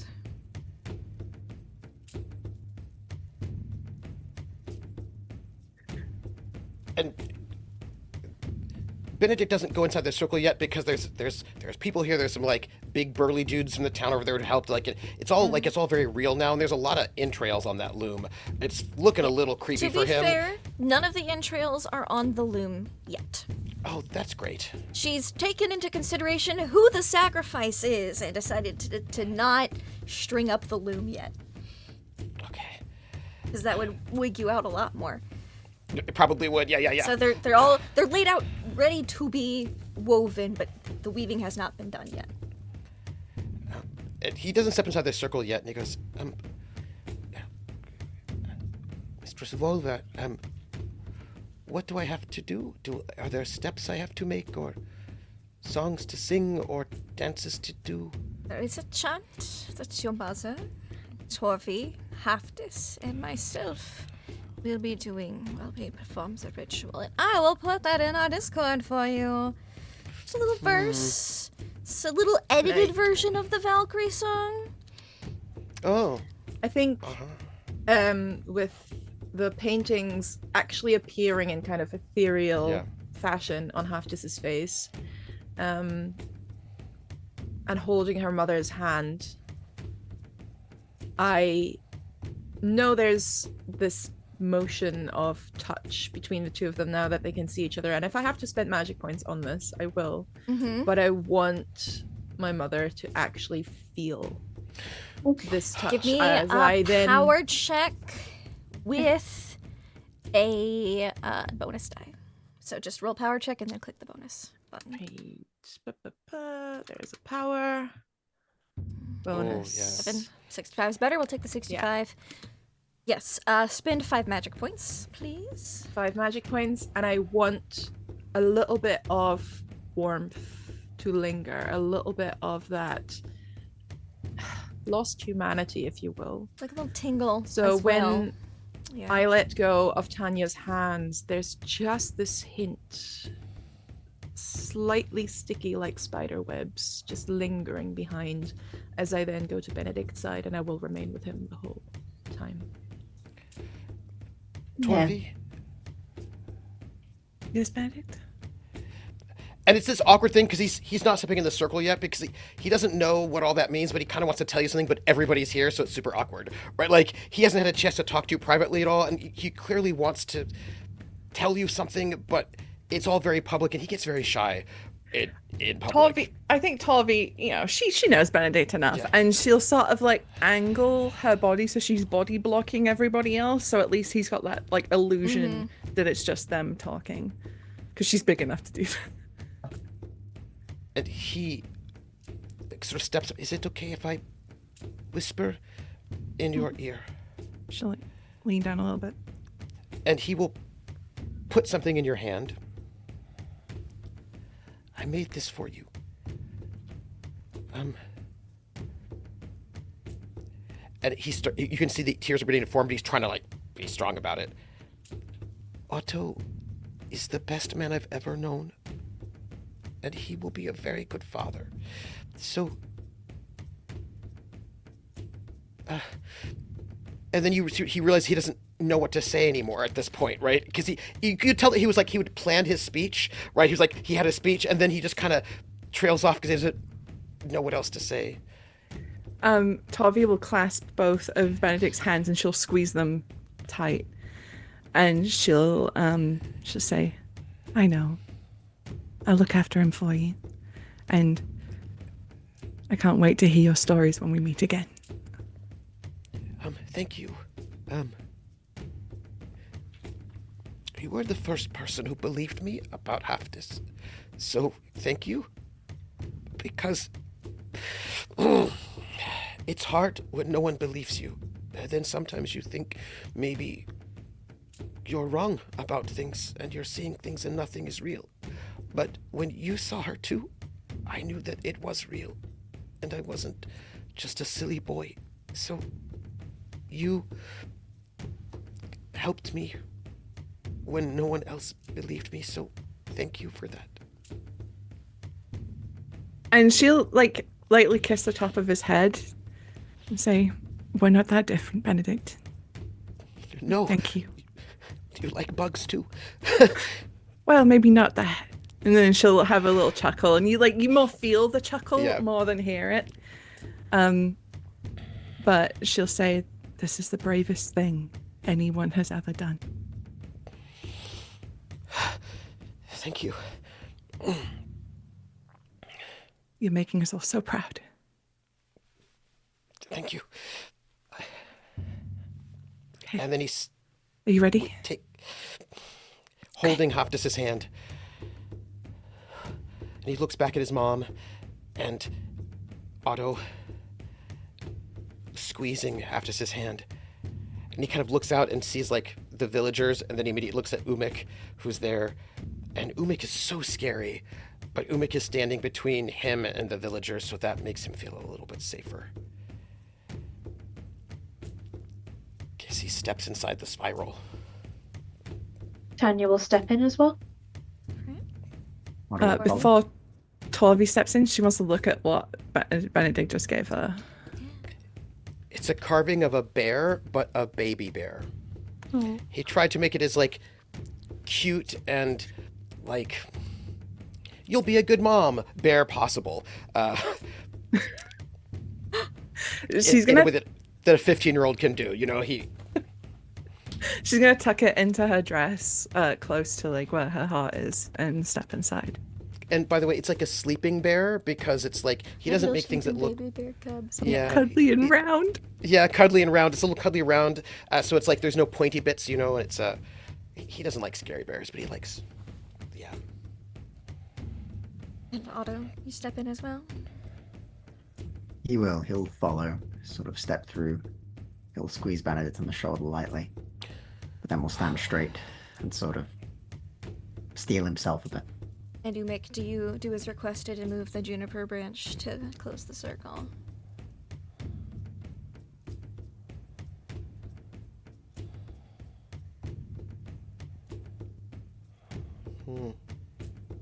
Umik?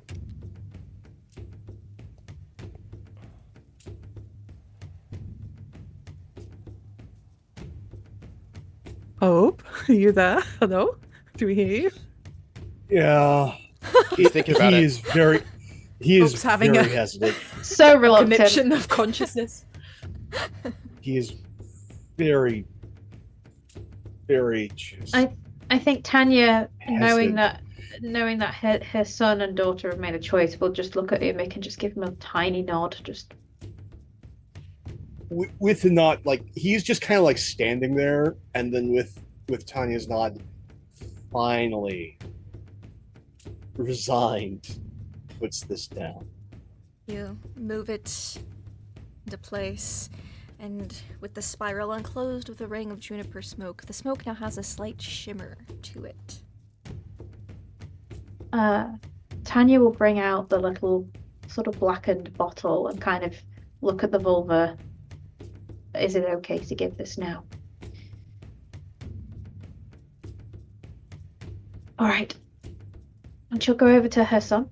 I imagine, is there like a seat for him or a table or something similar? There's like a bench. Yeah. A bench. Okay. She'll sit him down on the bench and with her, kind of ask him to come back and lie again with his head on her lap like he did before. So when you said for him to lie, he was like, you could tell that he was like getting a little bit nervous, but then head on the lap, he's like, okay, right, and he sort of lays down, head on your lap. I'm going to be here the whole time, and I need you to drink something. It'll make you numb. It might make you feel a bit drunk, a bit woozy. I feel like I get to have that grown-up alcohol. Yes. Yes, you do. It'll taste awful, though, but alcohol sometimes does. And she'll tilt his head and allow him to drink the poison concoction she has made. Let's just say it'll taste like Malort, because that is the worst tasting alcohol I can think of, and Trooper and I personally had it last year, and it was awful. And he looks at you, and he says, "That was terrible." Yeah, being an adult sometimes is. Yeah. Mum. She then brings out a little, like, honeyed sweet. Just pops it in your mouth. Mm-hmm. Mum, I have to tell you something. Benedict, constitution check, please. Oh.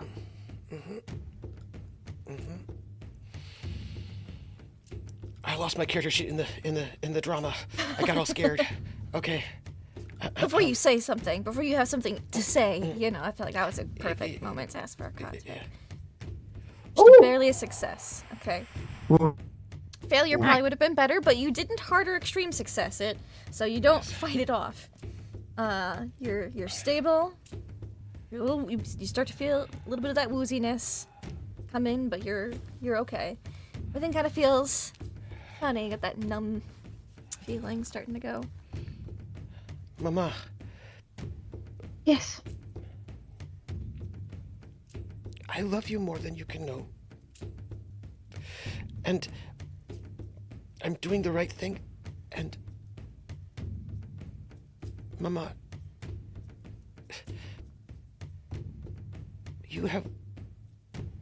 I could not ask for any better mother in the whole world. And anyone who has not had you as a mother is sad, and they're not lucky like I am. Thank you for taking me away from the Eastern Settlement and the grandparents. Thank you so much. Thank you. And she'll drop her head to be pressed forehead to forehead and just stay. And she won't look, I don't think. I think she'll just have her hair as a veil to keep him from looking and seeing, and just be with her son. And he just tries to wrap his arms around you, but his arms start feeling a little bit numb.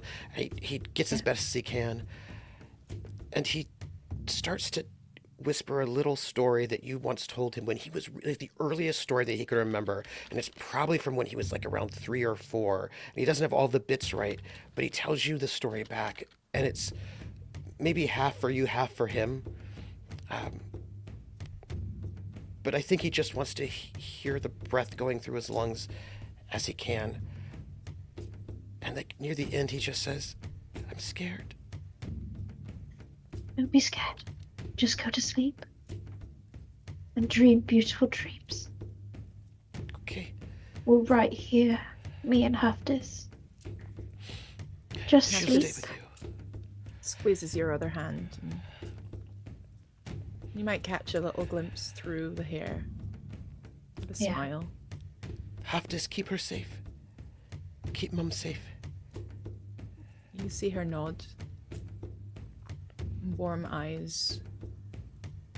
Slightly tear-filled. Then he says, I see a woman. She's young, beautiful. She holds miracles in her hand. I wonder what her name is.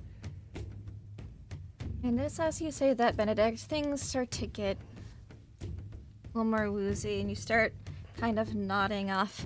And that is when the Völva will take her eyes off of you and look at Otto. Yeah, and he'll walk towards Benedict, sort of as quietly as he can, kneel. And then we'll drive the knife in. Tanya stifles a scream and a sob at hearing the knife. It's quick, and it's painless. It's to the combination of Otto's experience and Tanya's potion. And as they leave you there for a moment to recompose, Torvi, the Völva, takes you by the shoulder and starts handing you intestines. And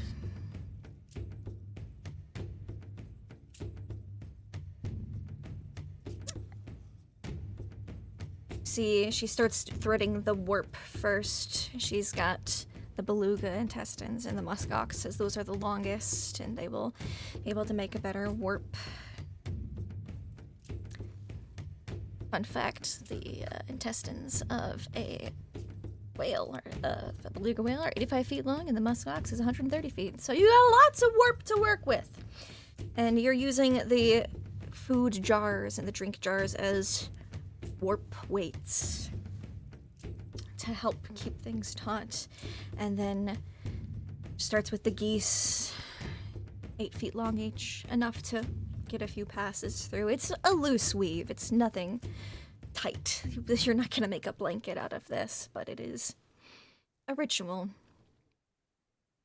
And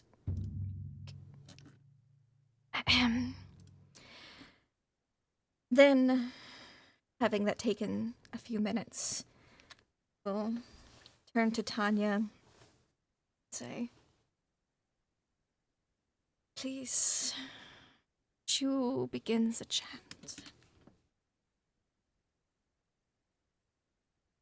And she will sit up and cradle Benedict's face and will say, warp is stretched for those who wish to journey. The weft in the loom is raining blood. The way is clear. A grey weave of dreams is made under maidens' fingers. I'll warp blood red. I'll weft corpse blue. And Benedict is taken from her lap, and he is brought over to the loom. Finish the weaving, as you have to have multiple types of sacrifices. Torvi, Mm-hmm. do you assist the Völva with the weaving? Yeah, she's kind of got like complete disassociation on her face. She's trying to like compartmentalize this so bad, and she does not look at Benedict's face. No. Like, she you don't can't. have to, because his head is removed to use as the pivotal warp weight, rather, as the Valkyries do. They usually use all human heads, but for this purpose you just need the one. His hair is brought up into it. Yeah, so you don't have to look at his face, because it's down there.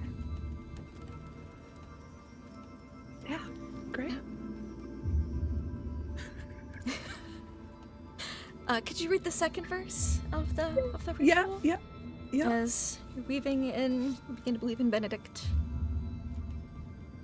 The web is woven with guts of all creatures, the warp held taut with heads and offerings, blood-drenched wood as loom rods. The warp beam, soul covered, we weave with our words.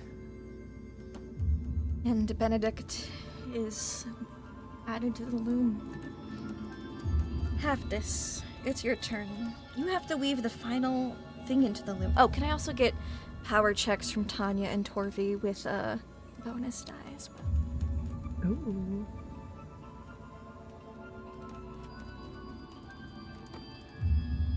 Oh, that's so good. A hard success and an extreme success. Could you click that bonus die for me just in case it happens to be? Yeah, there was a chance it could have been.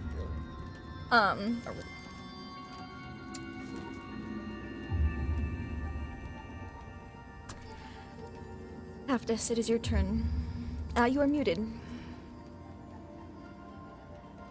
And your speciality in Seder is weaving. This is perfect for you. It's surprisingly nimble. How quickly Haftis weaves without even looking. Let us now wind the web of dreams, she says. And everyone can hear it. And everyone can see Haftis weaving herself in with her brother into this loom. And she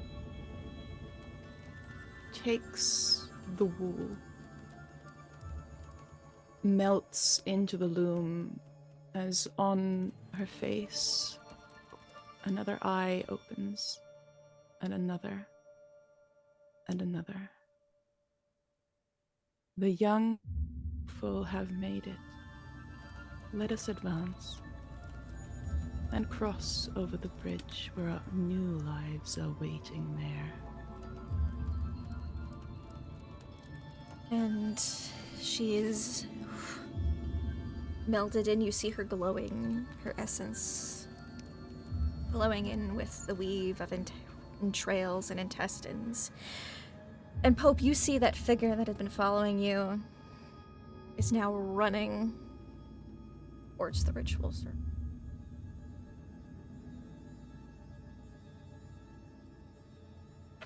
Is it a recognizable figure? It is! Now that she's getting closer, you recognize the Skraeling woman. It seems that she was observing, but then as soon as the Völva picked up the basket of spiders and pours it over the loom, and these spiders start weaving their own threads of silk into this loom, that's when she's running up.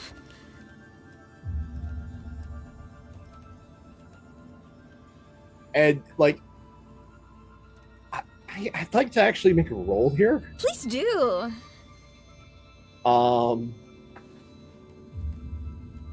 This feels like a sanity check. Oh, don't worry. Everyone will be making sanity checks very soon. Yeah, but to see her specifically... To understand just how fucked we are and gauge, like, what...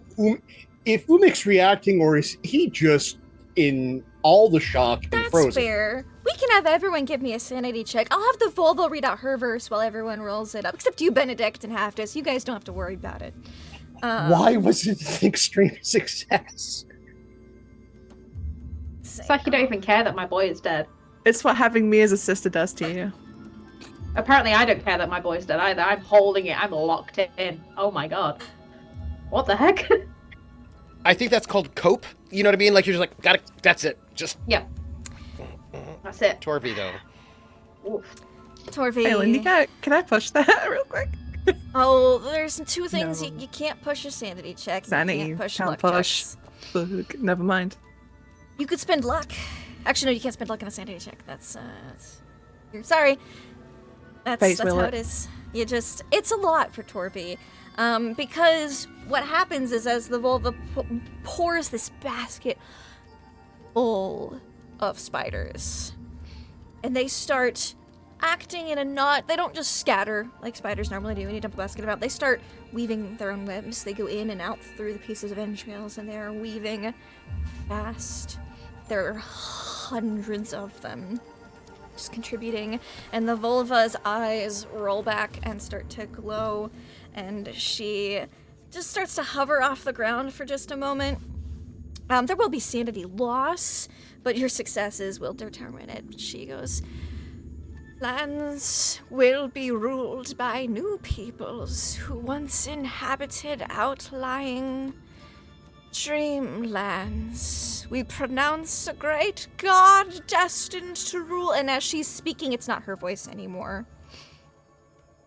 Destined to rule, now a new era is brought to pass. And she explodes with a flash of light.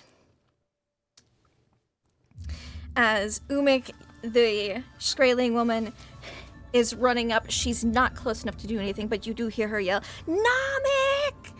As she seems to be trying to yell something, probably no or stop, or it seems like she's trying to yell something of that nature. As the big flash of light happens, everyone who failed, which is just Torvi, for this whole experience, it's gonna be 12 sanity loss. You're gonna have a permanent insanity from that. Let's go. For everyone who got a regular success, that's gonna be 6 points of sanity lost. It's a temporary insanity for you, Otto. And for everyone who got a hard, did anyone get a hard? Nope, just extremes. That's good. So hard would be 1d3, and extreme is just 1d2. Because there's no way you're not losing sanity from this horrific ritual. Too, I rolled max, and I cannot believe I rolled max sanity loss for all three of My those. goodness. Wow. Lazy. So, Umik, you've lost 2 sanity. Tanya, you've also lost 2 sanity. Torvi, 12, Otto, 6. Whew. All right. Damn. And there's a big flash of light as she yells, Namek. Umik, is there anything you do real quick before the flashbang goes off behind you? There's just this turn, this watching, and then just this look of like, I'm sorry, but also in his mind, damn it. And I'm going to bring you over. Bridge.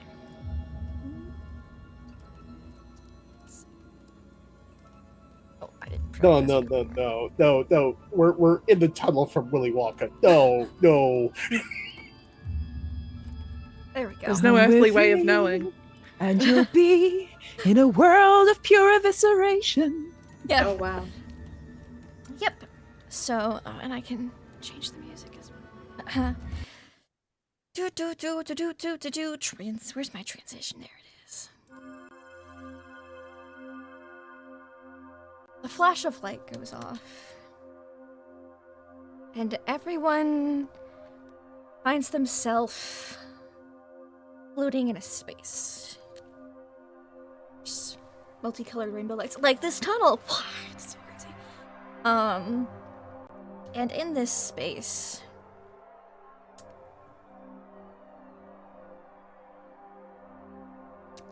it is oddly sensationless to a certain degree. You don't feel cold, you don't feel hot, you don't feel hungry, you don't feel thirsty. You're just existing. And you hear a different voice. It's horrible now. Look around as a blood-red cloud darkens the sky. The heavens are stained with the blood of men as the spider finishes her web. And could everyone please make me a dreaming check with a bonus die? You guys are getting so many, but it's like you're having help. Including Haftus and Benedict.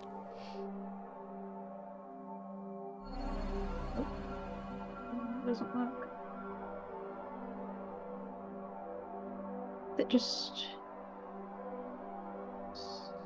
Sorry, my you've bonus gotta- die isn't working. That's I fine. don't know We'll why. just roll a d10 then.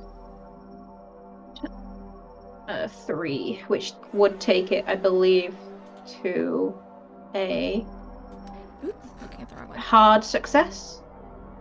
Excellent. Yeah, mine would be a 34 versus a 65. Almost a hard success.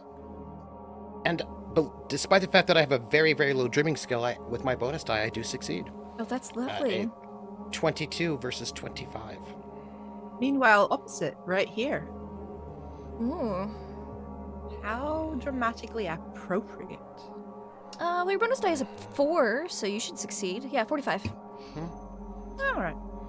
So, 45 out of 75 is not quite a hard success, but just a regular success. So, we're gonna go around. We're gonna go with Haftus first. Haftus. Let me write these down because they will be important. We got a 45 out of 75. That is a normal success. What is something you imagined, hoped, or one could even say dreamed for in the settlement once you finished this ritual?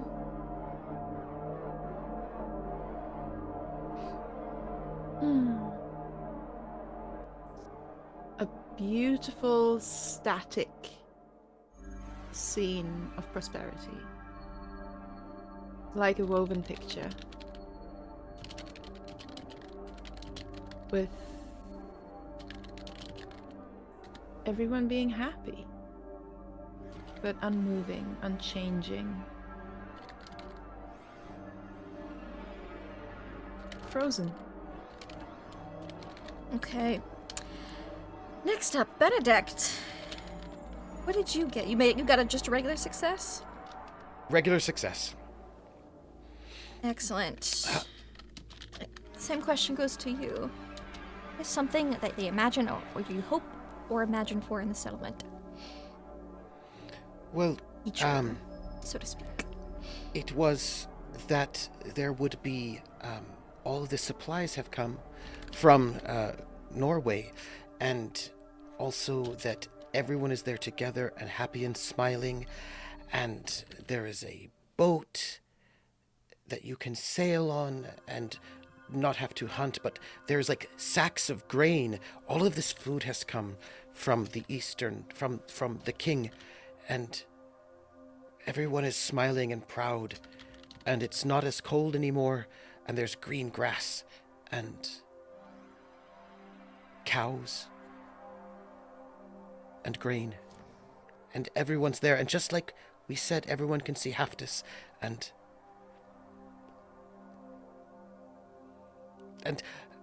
I'm holding Heidi's hand, and everyone's there happy. Okay. It's a lot more than a thing, but you know, you two were the sacrifices, so I'll let it go. Tanya, what did you get? Was yours a success? Hard success? It was a hard success, I think. Excellent. That's good. Okay, so Tanya. Okay. What's something that you are hopeful for or imagine you've crossed over the Rainbow Bridge? I think with Tanya, I think her biggest hope is that the sacrifice of her children meant something good.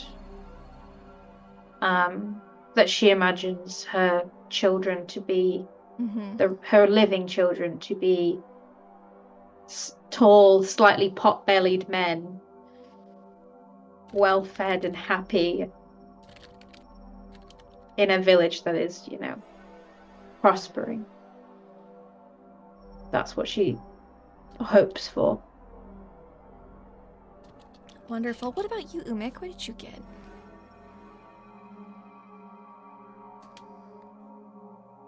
Was a 34 versus a 65. Not quite a hard success, but close. You wish you could spend some luck to make it a hard success, but a regular success is also a success, so, you know. How much luck would I have to spend? You'd be half, so 33. You would need to spend 2 luck. 2 luck seems worth it.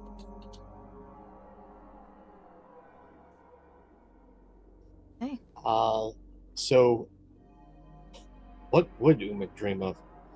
Yeah, what is dreamer. something you would have hoped for, imagined in this wonderful world Torvy's gone on and on about, you know? Again, he's a bit more selfish. So probably like better armor? Yeah? Cool. Anything else? No, like again, he doesn't dream big. Doesn't dream big. That's, you know, that's valid. Sometimes that happens. Better armor. Oops, that's my wrong notes. Come back here, notes. What about dear Torvy? What did you get? I got a 93 versus 70 with an 8 on my bonus die. That is a failure, but not a fumble. So what is same thing? Torvi dreams of boats. Lots of boats. Okay. Travelers, fishermen, people coming and going. Watching them from her cave. Okay. That's great. And Otto, what did you get? I rolled a 96, so a fumble. Not a with a but, bonus like, dice of 5. 5, so that would be a 56. Is that a success? It is not. No, so that's another failure. Okay. Please. Tell me what is something you imagined for. I think he'd have imagined a plentiful ocean full of good fish to catch that always provides. I love that.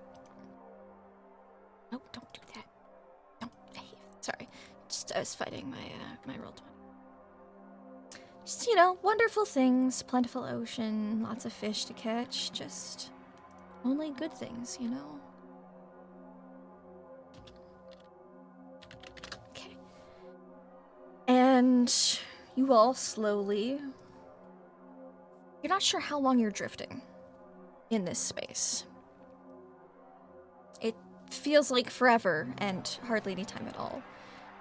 Again, sensations are odd. But then you come to.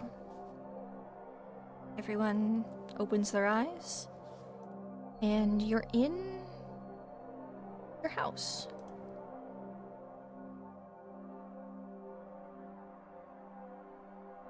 Each of you are in your respective houses.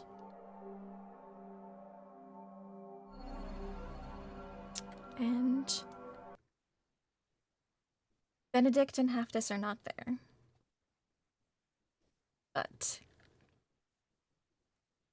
it's warm. That's the first thing you notice, is that it's not as cold. It's not unpleasantly warm, but it feels like a nice summer's day. Is she in bed? Let's say yes. So you're just waking up out of bed. And can she... I think she habitually is quite keen with her ears, because you've got to be in a house of, You've got to be. 5 boys. Absolutely. Is anybody up and about and causing mischief? Your boys would be getting up at the same time as you. Okay.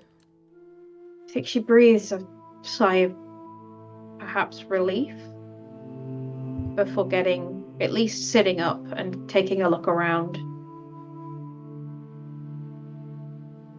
And you sit up, you take a look around, your curtains are drawn, but it seems to be not as bright as it normally is this time of year in the summer. It seems that it's actually sunrise. Well, rise of something, at least. Is the Light. charm that Benedict left, by the way, in the bed? Yes, absolutely it is. I think she would pick that up and look at it for a minute. What is it this time, Benedict?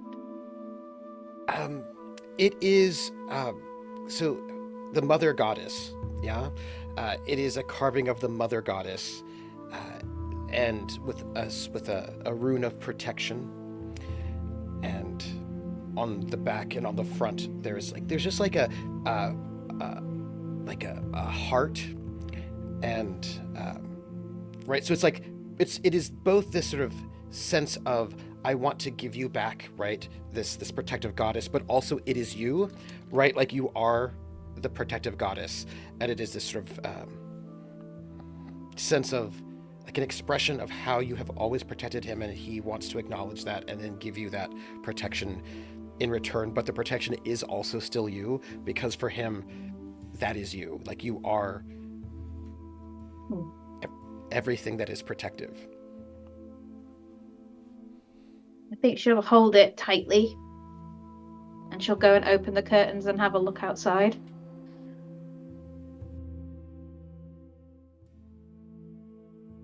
What is rising in the sky? A big ass moon. Okay. Like, remember when you had that dream the moon was, like, way too big for the sky? It's like that. Yeah. And the grass is definitely greener on the other side. This being the other side. Really green. Like, real green. A little vibrant. Okay. And there's cows and fields of grain. The cows kind of have a glazed over look in their eyes. They're chewing this really green grass. And you see, you'd have to probably get a little further outside more than just the window, but Step outside. Do we and, see the bridge anywhere, or is the bridge gone? Oh, so you like go look in the direction of the ritual? Yeah. You see a giant. What's the word I'm looking for? Pearlescent, I suppose? Iridescent. It's got that rainbow kind of shimmer. Opalescent. There we go. Opalescent, like, pillar going into the sky, fading out of sight. It's like tapered at the bottom a little bit. Like an anchor point for a web, almost. A really, really, really big web. Yeah. She'll kind of take a breath. Maybe there's good things to come. And she will wake up her children and make breakfast. You wake up your children and make breakfast, and they're all like, "Good morning, Mom." All smiles. Good morning.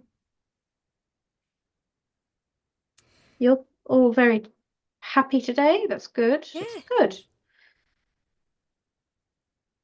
What do you want for breakfast? Whatever you make, Mom. Well, that's strange. Usually one of you has an opinion on something. They kind of just look like, "Well, everything you make is so good." She eyes the troublemaker. Gabriel? Godric.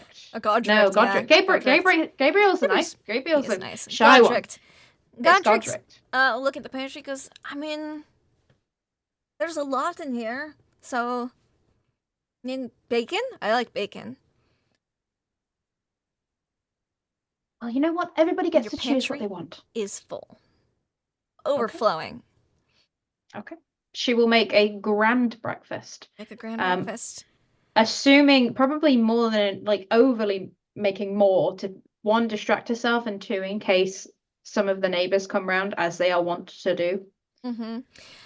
But let's check on the newlyweds. Hey, newlyweds. Hey. Hey. Good morning. Hello. You're waking up in your bed. Yeah. This is oddly comfortable. Mm-hmm. Right, just as a check, are we, like, clean, or because there's no way that either of us made it out of that ritual without being covered in blood and guts? No, you're cleaned up. That's weird. You're fresh as a daisy.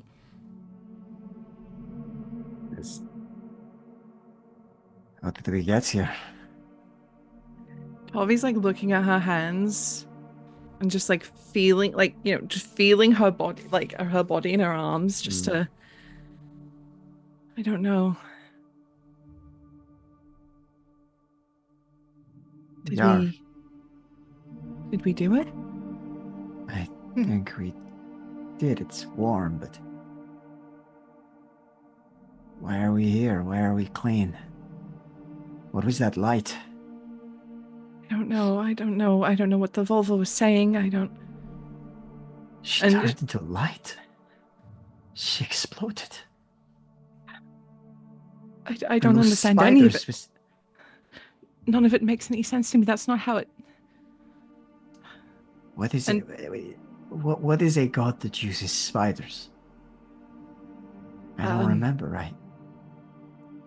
And Tavi's like racking her brain before, like, she's starting to get up so she can look outside, and like she stops in her tracks. The sly one. Loki. He used spiders sometimes. Is that bad? You said sly. Sly isn't good. No. He, But basically, it's his fault that Ragnarok happens. See. Have we been tricked? God, I hope not. And so Tavi looks out of like a little window. Outside of the grass is so green, and you've got a beautiful, flourishing garden, and your pantry is full of sacks of grain and all types of foods.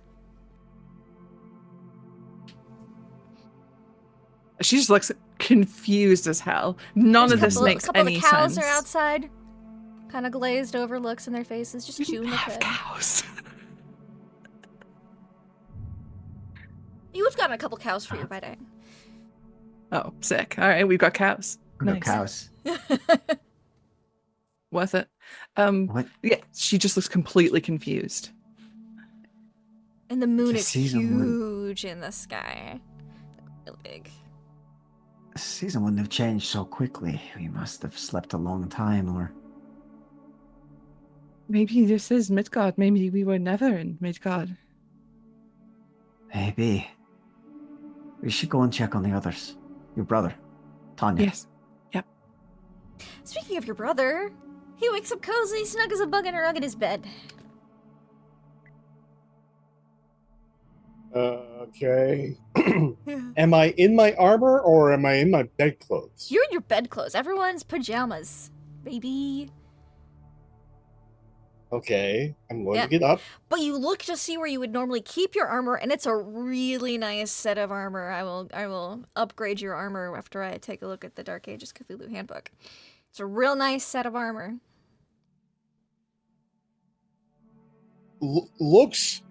Looks at that like that is the work of the devil. That should not be. And You've just probably like got like chainmail. It's probably like chainmail. That's nice and lightweight, like you like. Yeah, just like it's a nice set of chainmail. yeah, no, that should not be. Just opens the door, like doesn't step out, just listens for the tutting and the usual like noise of his mother. You don't hear the Because tutting. You also don't hear she's Torvi, always but up. she did get married and move out, so. She moved, but like Torvi would usually be up and out by now. And it would definitely be mom like cooking, fussing over dad, other things. Like is just stops You and hear just a little listens. bit of movement in the kitchen. Movement, but no humming, no singing off key, like no talking. No talking. That's the biggest thing. Usually your mother's just a constant, even to your father sometimes. Or humming. Yeah. You don't hear her humming or talking. Closes the door. Mm-hmm. This isn't right. This isn't right. This isn't right. Looks again, parts the curtains, looks out. Oh, the grass is so green on the other side.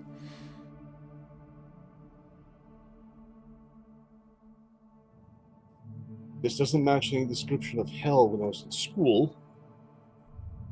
But this is The definitely moon not is heaven. huge in the sky. Your mother's herb garden is flourishing.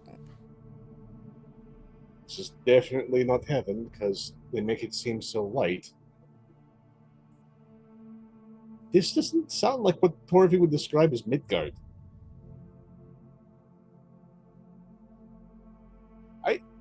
Taking a good look at the cows. Yeah, they seem a little glazed over, but they're just chewing the cud, There is one with that. Then it's one very specific look along like the field, Yes. looking towards where Grammar? grammar is Yeah. usually penned. Yeah. He's How does Grammar happily look? eating a big mouthful of hay. That horse doesn't do anything happy. Some oats. He's like, Hey. No. This is all wrong. We could definitely transit different dimensions, but that horse being happy, Seems to be in a decent If mood at least. It's not angry, that's for sure. that horse is only happy when someone is in pain, and there is no one suffering. No, this is wrong. So as much as he's like reluctant, he like puts on the chainmail, grabs his weapons, doesn't go back in the room, sneaks out the window. Okay. Could you give me a stealth check? Just a question. Certainly. Yes. We're like neighbors. Yeah. Can I see Umik? Because I'm preparing breakfast, probably by the window. Can I just see Umik climbing out of his house? We'll see how quiet he is first, and then potentially. I just love the idea of being like. So you put He's on the not chainmail, and chainmail isn't quite as quiet. It's lighter weight than padded armor, and you hear your mother's voice. Umi, are you awake? Have you seen your father? No, Mom, I have not seen Father. I can't find him. Okay, I'll go out and look for him. Like leg is halfway out the window, like retracts leg. Thank you, Umi. I'm making breakfast. And you hear a little bit of relief in her voice as you say you'll go look for him. Grammar seems happy. You hear the humming start, and then you say that, and the humming stops again. And she goes, well, I don't see any dead bodies. I think it's because we're in a better place now, dear. No, if he is happy, we are not in a better place. And that's when, Tanya, you can see Umi climbing out of his window. He doesn't normally do that. He's wearing chainmail, too. He's shiny. Shiny Umi. Okay. Yeah, spotting this shiny man just climbing out the window and looking around, I think she'll come out the house and just kind of wave him down. Like, he's even dubious in waving. Like, you have seen this man uncomfortable? He was more comfortable with the ritual than he is right now. I think she just... Like, seeing you, like, gesture like normal and, like, your face turn ever so slightly confused and sour, all of a sudden he seems relieved. Yeah. And then starts moving towards you, and when it gets, like, within, like, not like a full yell, but like a stage holler. Yeah. Goes, I don't think we're any place good. I can't... Father is missing, and Grammar is happy. And there's no one dead. Well, Umi, that's not quite right, is it? No, it's all terribly wrong. And this is my armor, apparently. Can you stop? Just come here. Don't shout at me in my own yelling garden. across the fields. Yeah, just come closer. Like he picks up pace, like, gets to you. He's not used to wearing this and making all this racket. It is kind of annoying him. Yeah, but it's real good armor. Your armor is now a D8 instead of a D2? D3? That's amazing, but at the same time, he's not used to the weight, not used to the sound. No. Like, he's going like, everything is wrong. Yeah. Yeah, Tanya's like got her arms crossed and she's looking you up and down. What are you talking about? Mom seems somewhat like Mom. Father's missing. Grammar, who we just mentioned, not a day ago. Has it only been a day? I'm not really sure. That horse would happily murder this entire village. And he is just in his pen, happily eating oats.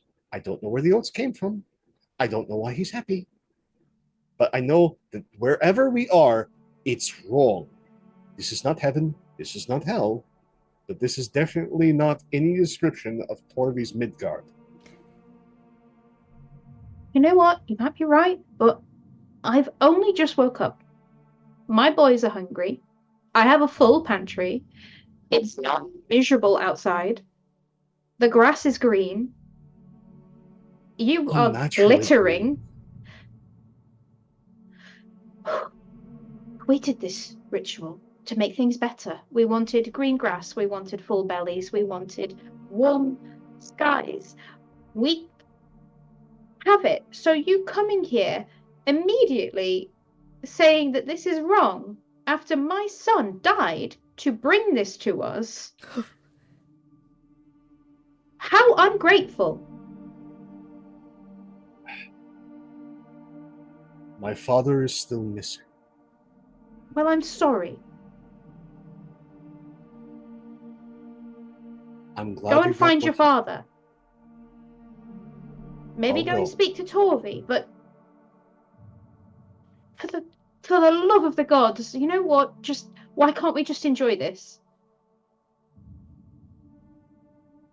They died for this. This is what they wanted. Just enjoy it.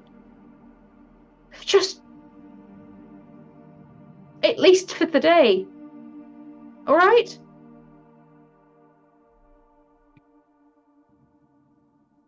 For what it's I've worth, got- I'm sorry. I've got I'm breakfast to sorry. make. But at the same time, Tanya, it is by my very nature to be skeptical, to be on guard. Fine. Be on guard. But don't ruin it for the rest of us. Speaking of Just ruining be it for the careful rest about of what us, you eat. Otto and Torvi, you guys, what are you guys doing? You were heading out? Is that what you guys were doing? Yeah, we were gonna go check on Yeah. our loved ones. Cool. Mhm. So you leave your house. You get out of your house. Check on your loved ones. Do you have any breakfast before you go? Or are you just like, nope, we're going to check on Umi and my mom and stuff? I don't think I'm in the mood for food with the last thing that we experienced. Yeah. That's very fair, especially since you two are the ones who got the big sanity losses too, which we will talk about between sessions. Oh, Oh, good. great. Cause things. So, Torvi, as you guys leave to go to your parents' house, probably first because it's on the way. Mhm. You see a woman approaching. Looks like a Skraeling woman. She's Okay. in the distance, but she's like looking around and like approaching, having noticed you all. I think I'll probably look at them and look to Torvi, but then hail them probably and just be like, hello? And wave. Oh. Wave. Hello? Hello. Who are you? You can call me Navarana. And she looks at Torvi and Otto, but mostly Torvi, and goes, "What did you do?"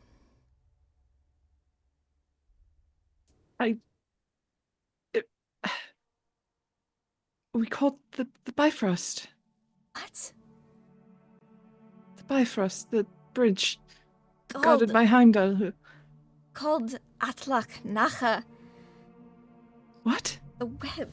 She points at and you look over, you see the large pillar going into the sky. Kind of translucent and weird. Web? Of the spider god? The evil Loki? spider god? No, Atlak Nacha. And she looks Atlach around after Nacha? saying it like, ooh. I don't know what that is. What? A god? Yes. Very bad one who is going to destroy the world. That can't be. That's not what we. And she looks really confused. She looks to Otto. Yeah, he shakes I mean, I his don't know head. why she's looking at Otto because he knows nothing about. Isn't that what the ritual was for, from what we were told? Did The you- father what- wouldn't lie. Where did you get this No. ritual? Our Völva. Our wise woman. She had visions. I had a vision. Do you all serve the Spider Queen?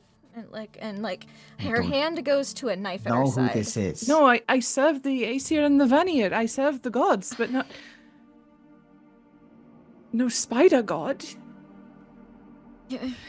She looks at this rather large, effervescent pillar in the center of Vestribyggð.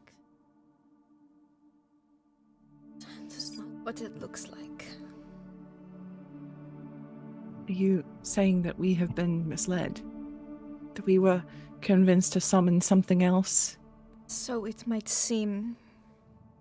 My own god, Ognarsuk, Then he warns me we were set to guard to ensure that The mad spider does not make an anchor in our lands. The people, we put up warning signs, and she draws in the dirt symbol that you've seen before. The one that Umik asked you about, the one that you've seen at certain cave entrances. There's a very visible light bulb that goes off in Tovi's head. Warning sign. Did you meet my brother? A large man, beard, hunting? And she would go, muskox recently? Yes. Yes, then. I gave him a token of protection to try and help, but I did not realize how close or how far things were along here. And now we are no longer where we were. Where are we? Like the Dreamlands. What are the Dreamlands? You ever been in a dream and it seems very real? Travel places, and when you wake up, you remember it a bit, or it's hard to remember. Mm-hmm. It's where you go when you dream. Not everyone So how do we... goes to the Dreamlands, but So how are we do dreaming? get- I don't think we are. She And how are we in looks Dreamland? at the pillar. I think we are physically there. How does that work? Then how do we get out? How do we get back? Spider, Atlaknaka, is building a bridge between our world and this world. And when her bridge is complete, which it looks like it just about is, everything from here will be unleashed into our world. And it will end. Like Ragnarok? I do not know what that is. It's doesn't matter. We need to find my brother. And we need to get Tanya. We have to do something. I We made saw this that mess, we have to fix your it. Wise woman, your Angakuk, used her own life energy to secure that web point. So I don't think she can be held accountable, so we will have to figure out what to do. And let us do this. We can't stay here forever if this is Dreamland. This is not what Benedict died for. No. This is not what we need to make this right. Let's find your brother. And she is like, I don't know how he's gonna help this, but she's going along with it because it doesn't seem like she has a lot. And she gives a little whistle. And you see 2 dogs bound over. Do not worry, these are my sled dogs. Just wish to keep them near. Of course. And let us find Umi and Tanya. You head next door. You go next door to your... Do you go to your mother's house first? Because that's where you would assume Umik is. Yeah, I think Tovi wants to find Umi before You open the door and Tanya. your mother's there, but not your father and not Umik, it would seem. Look, Torvi, have you seen your father? She's got a little smile, like a concerned smile. No. How long has he been gone? I haven't been able to find him since I woke up this morning. Okay, and Umik? Umi, said he was going out to look for him. Okay. Have you had okay. breakfast? She has like a plate No, full but of pancakes. It's all right. It's all right, Mother. We'll go find Father and I'll bring him back. Thank you. Okay, thank you.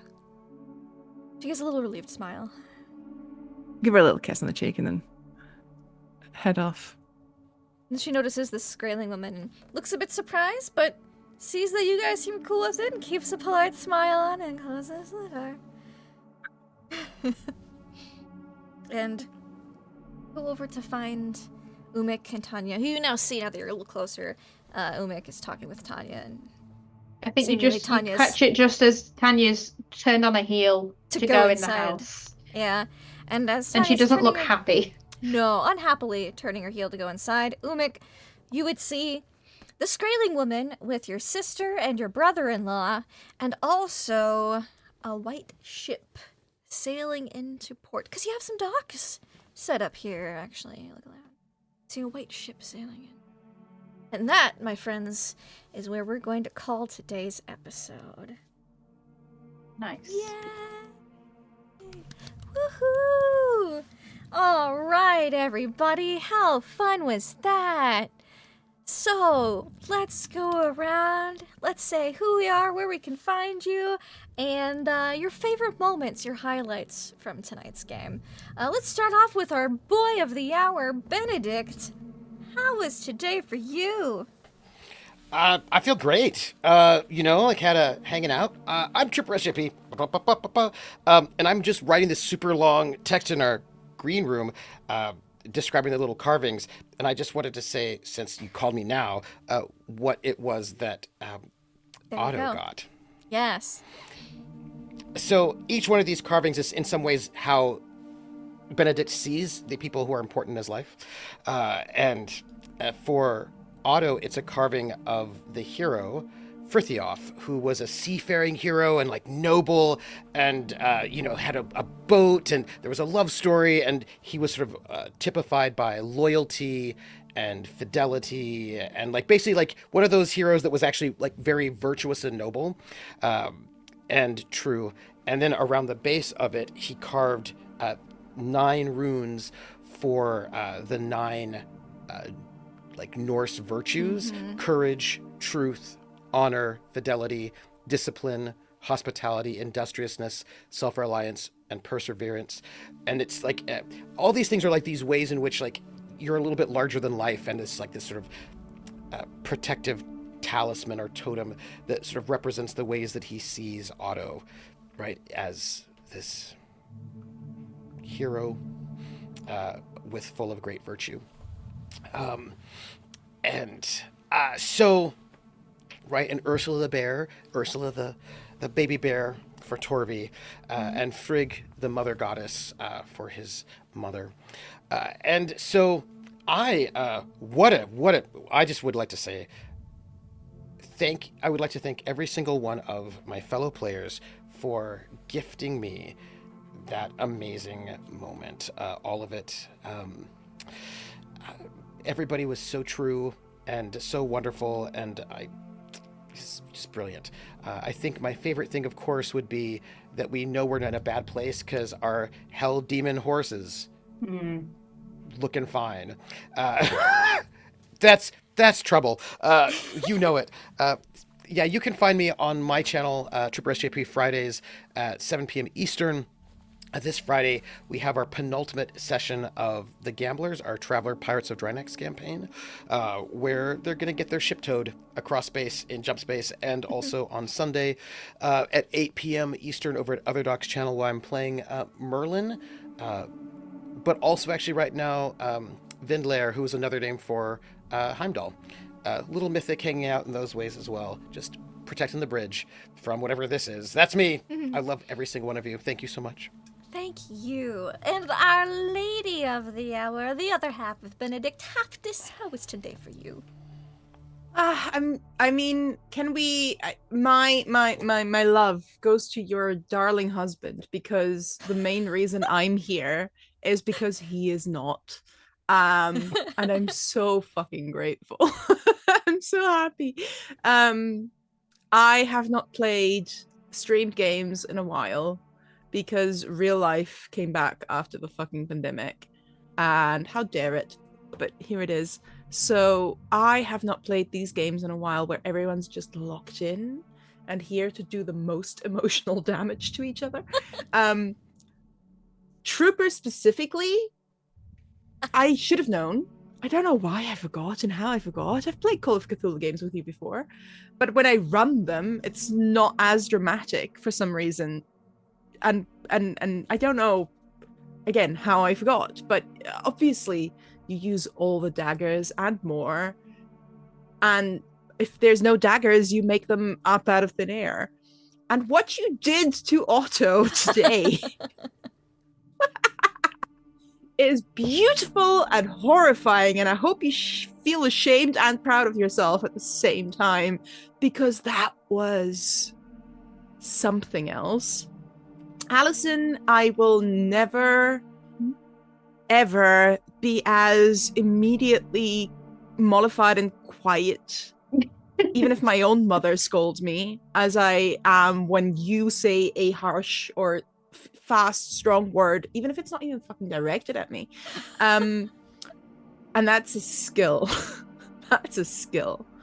I loved the tender moment between Torvi and Otto. How can you be such an emotionally healthy couple in a situation that is the least emotionally healthy situation ever?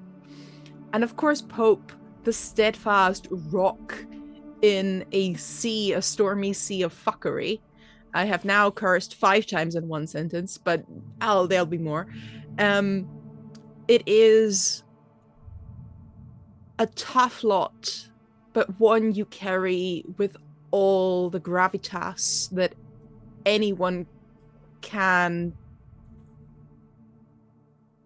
put into this world. With the best actors out there, there is a sadness, a depth to that gravitas that just grounds this particular group, and it's beautiful.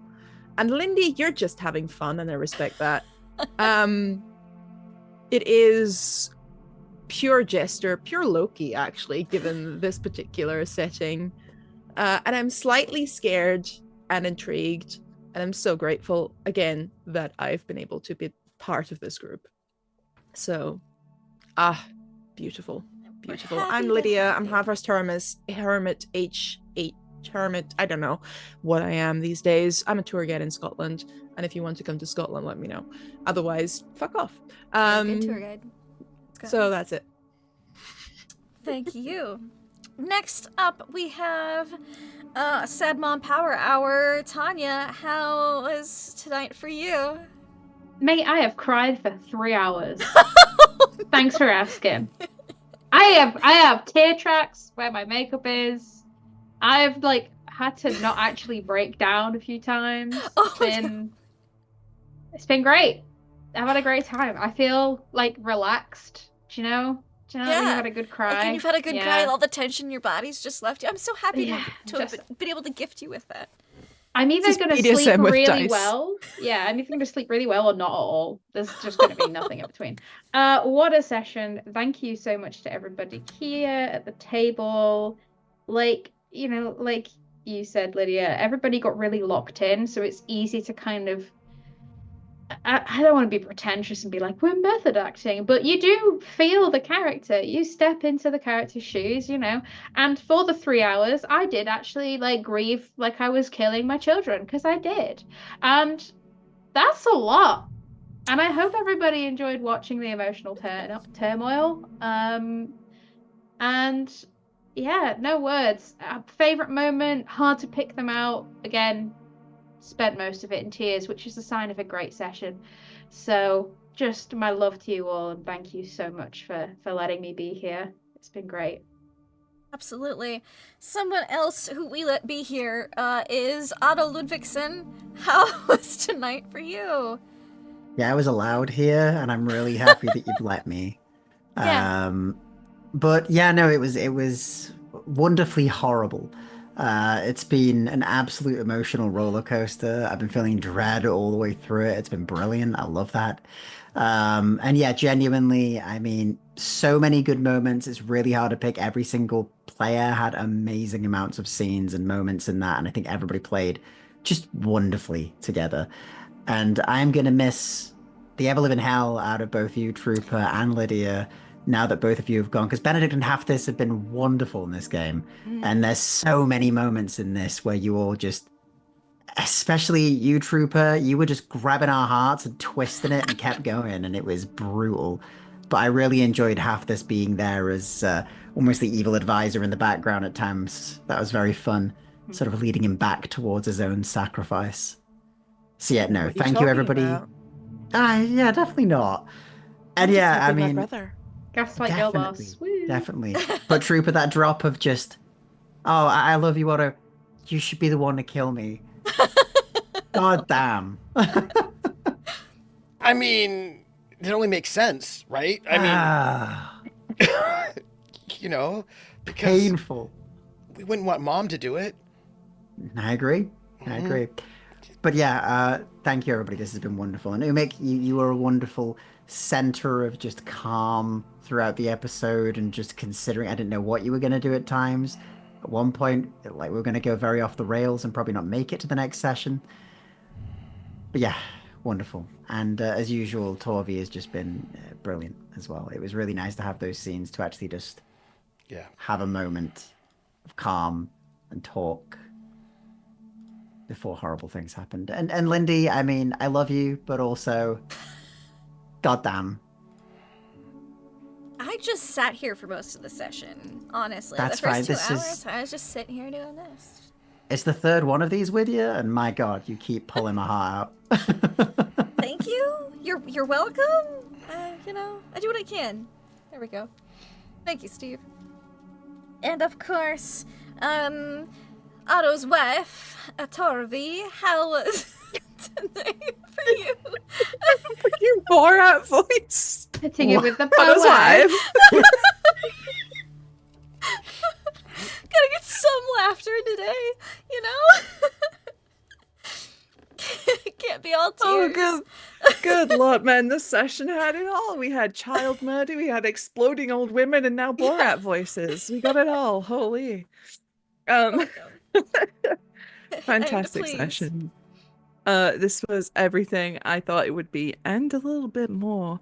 Again, like everybody said, like a huge round of applause to everybody for like really locking in and bringing like the emotion and the tears today.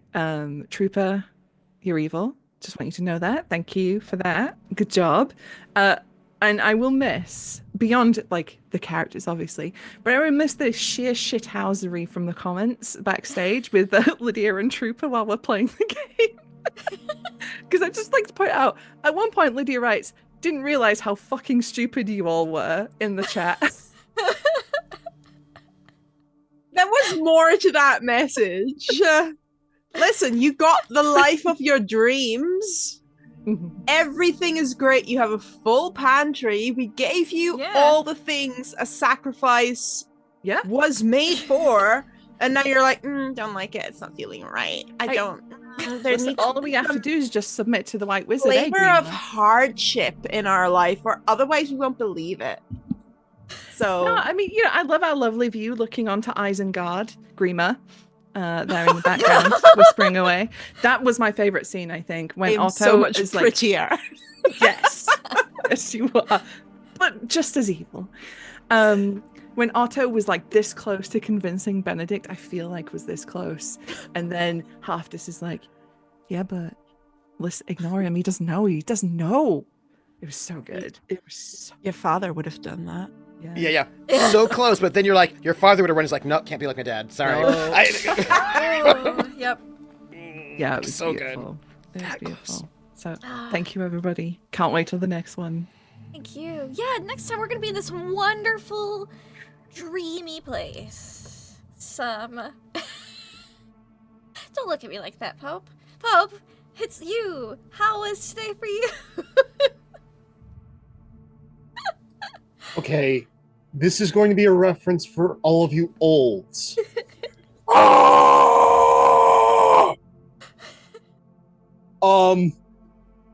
For those who do not know, that was the Body Snatchers, the second version, not the 50s, but the 70s, with Donald Pleasance? Sutherland. Thank you, Donald Sutherland.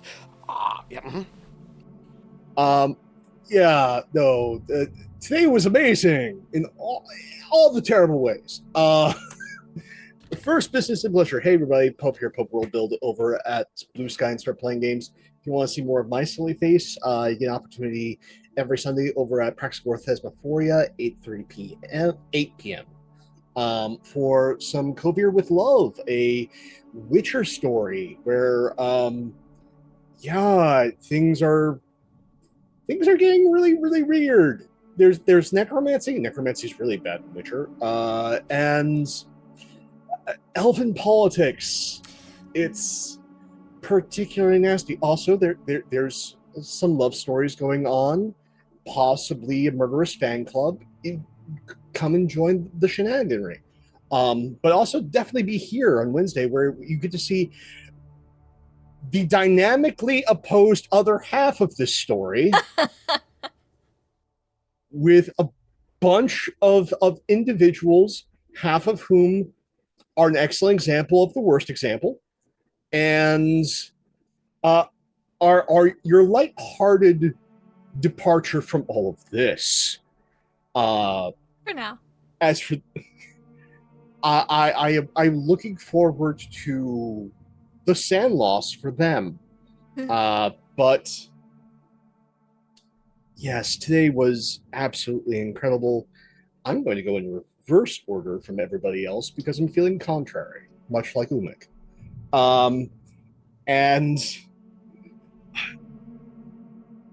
Susie, just, you know how to tease an audience. Just that moment of cupping Otto's face. Good fucking heavens. You know what you're doing, and I love you for it. Thank you. Just feeding every shipper in the chat. Thank you from the bottom of my heart. Steve, I'm almost guess. I know it's wrong, but I have to ask: is your last name Rogers? Because you're playing like the nicest man in the universe. Like positive masculinity has a new icon, and it's Otto. And just like, I don't care how many people are in this village. We're going to get this boy out. Like it's just the full-on Cap experience, and it's so. A lot of people try to play that and play at it. You actually embody it, and that is something actually very special, because not many people can do it with the level of sincerity that you're able to do. Allison, people have said a lot about the mom energy and like the strictness. It's not just that. It's that moment of standing in front of your son and then moving your hand back to hold his in this moment of absolute horror. It's a lot of the little things, because it's very easy and should be acknowledged, all the amazing things that you do there right up in front, but it is supported by the scaffolding of all these small bits that just reinforce who Tanya is, whether it's like acknowledging that it took you a couple of tries to make that poison, whether it's like acknowledging that, okay, something's off with the kids. Like, but this is what I wanted, so I'm going to ignore it for now. Like, again, it is all building up into who this character is, and absolutely amazing. Lydia, just the moment at the loom, like, not only are you a great player, you're a great storyteller, and we got to see that showcase today at the loom with how things were being woven together. Mentioning the changes in lighting, the eyes, and the appearance, it all drew us into this eldritch moment. Thank you for that. Again, helping ground us and remind us all, like, it's not just that we're having this sort of Midsummer or Wicker Man moment. No. This is Call of Cthulhu, folks. And here we go. I'm going to ground you in this. Trooper, you magnificent bastard. I have to acknowledge the entire, like, just throwing Otto under, not the bus, the freeway. Like, that man got hit with a comet. But it's not just that. It's also that moment, actually a series of moments between, like, the naivete at the very beginning. Because if that's not there, then nothing else works. And it is that mindful setup that makes the rest of this episode play out. And playing into it, and then this back and forth fighting to be brave. Because that's been character work that you have been doing this entire time. And to see it pay off in this most tragic of moments is something uniquely special. Thank you for that. Lindy, thank you for putting all of this together. There's so much. This is a labor of love. You can tell it with every single episode. Between, like, I cannot stress to all of you out there the amount of work this woman puts into every single thing. Overlays, research, going to history, like picking up the phone and reaching out to experts. In this day and age, that just is practically unheard of. So please give this woman her flowers. And thank you all for being here. We're live, VOD, YouTube. The story is nothing without its audience. You're much part of this as we are. Please look after yourselves and one another. I look forward to seeing you all very soon. Thank you, Pope. And that just leaves me. Oh, so much love to give, including to this needy little ma'am right here, who has never received an ounce of affection in her life, not even an iota. This baby. Yeah. But, goodness gracious. First of all, Trooper, thank you very much for, being down. I was like, hey, Trooper, I know you can't be there for the whole time, and Lydia, I know you can't be there for the whole time either because of, tourism season and school and stuff, but how would you guys want to be a human sacrifice and not tell the rest of the group until the time comes? And they were like, yes. And Trooper's like, I'm gonna make my boy as endearing as possible, and he sure did. And that's the kind of commitment that I appreciate out of my, my players, is the commitment to the bit, really, I can love a good bit. And so thank you so much. As they are dead, they will not be rerolling new characters. As per the rules of this particular Call of Cthulhu campaign, we will bid them adieu. We will bid them farewell. And the group will just be Otto, Tanya, Torvi, and Umik until the tax collectors come and join up with them. So that'll be fun. They'll be in chat causing havoc. I hope This you is guys also are. true. I hope you guys are. And of course, you'll still be in the Discord group chat. To cause as much havoc there as you'd like. So thank you very much for that. I loved, I had a hard time not laughing for half the episode because I could see what you guys were doing, and I'm like, oh, this is delicious, this is delightful. And you'd say something really sad, and I just, want to laugh, and I'm like, I really shouldn't do that right now. This is not the mood, and I had to, try so hard to keep my cool, but I couldn't stop grinning, because y'all were just so good. You were so good, so thank you both for that. My love for y'all. Tanya. Humbledore. My love goes to your messages of being like, I don't know how I'm gonna cope with this, but here's an idea. And I was like, don't worry, we'll get you that scene with your boy and your girl, and we'll get you. Well, don't worry, I got you. So for all the many, I think almost everyone DM'd me during tonight's session about something. And I loved that. So that's generic love. So I loved you reaching out beforehand to be like, all right, so this is how we're gonna make this work. And I'm like, absolutely, let's go. Because I understand it's a difficult thing to murder your own child, but you did joke about it in character creation. You're like, haha, I'm gonna sacrifice you. And I was sitting there in character creation going, keep a cool face, keep a cool face. She has no idea what she just said. Keep a cool face. I can't believe how many times I've accidentally, like, apparently said something on the lines of, like, I'll kill you, or, like, I'm gonna take you out, or, oh, blah. Like, and I genuinely had no idea of this fucking outright conspiracy between you guys. Yeah. I was like, I'm in peeps. it. Yeah. All your player character children were literally conspiring against you. I'm so sorry. But I was apparently manifesting the destiny, because I was constantly saying shit behind the scenes, like, blah, blah, blah, I'm gonna kill you. And I was, every time you said something like that, I'd have to be like, don't react, don't react, don't react. Yeah, I'm sorry, blindsided. Because I was like, you're gonna though. And I loved that you did, and it was beautiful. Otto. Steve, oh my boy, oh. I thought, I don't know what. Look, I've been in a giddy mood all day, and it's translating into weird voices. I barely GM'd all day. I spoke like 8 paragraphs. You said like 3 things. I know, it was great. Yeah. But I guess it's all coming out now. It's like, here we go. I know, Borat to old man. Very good arc so far.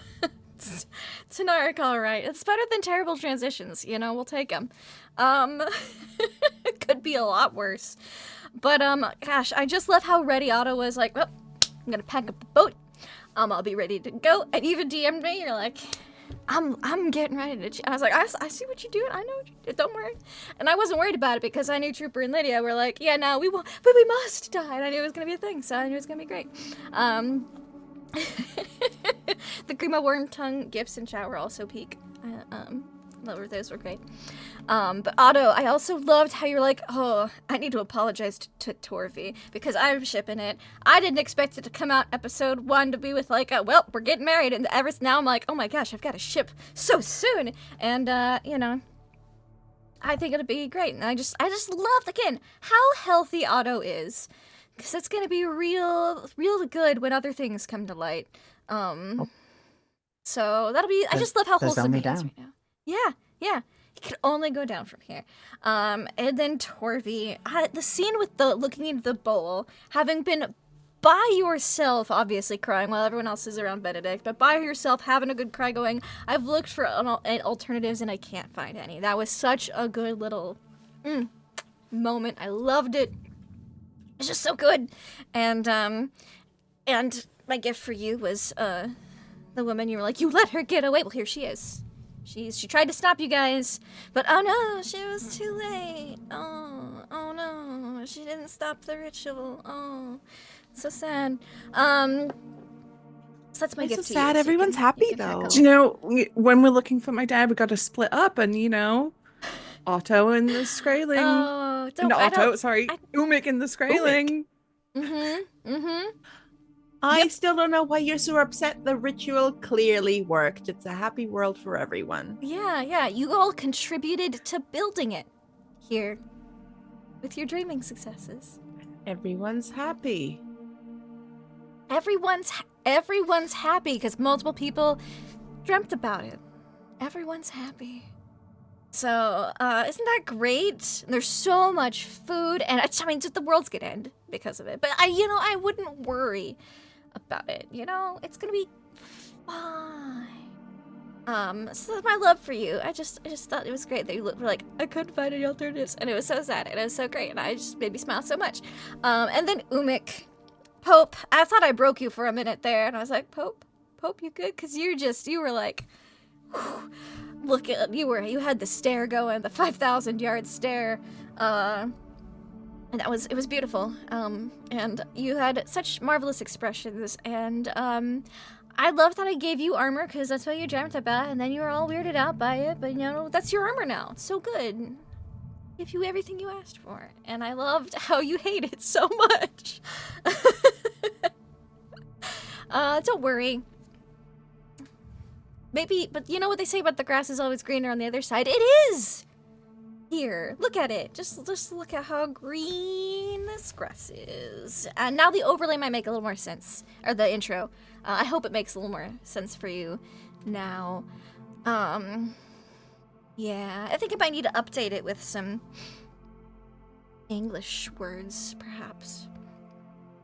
Either next session for y'all or the session after that. We'll see. We'll see how much you guys learn as the white ship sails in. But yeah, that's my love for Pope, is just having the best facial expressions and being, like, resigned as Umik. Being like, my sister's not going to be happy if I help you guys escape, but I'm going to do what I'm going to do. And I'm just being so torn the whole time. It was just beautiful.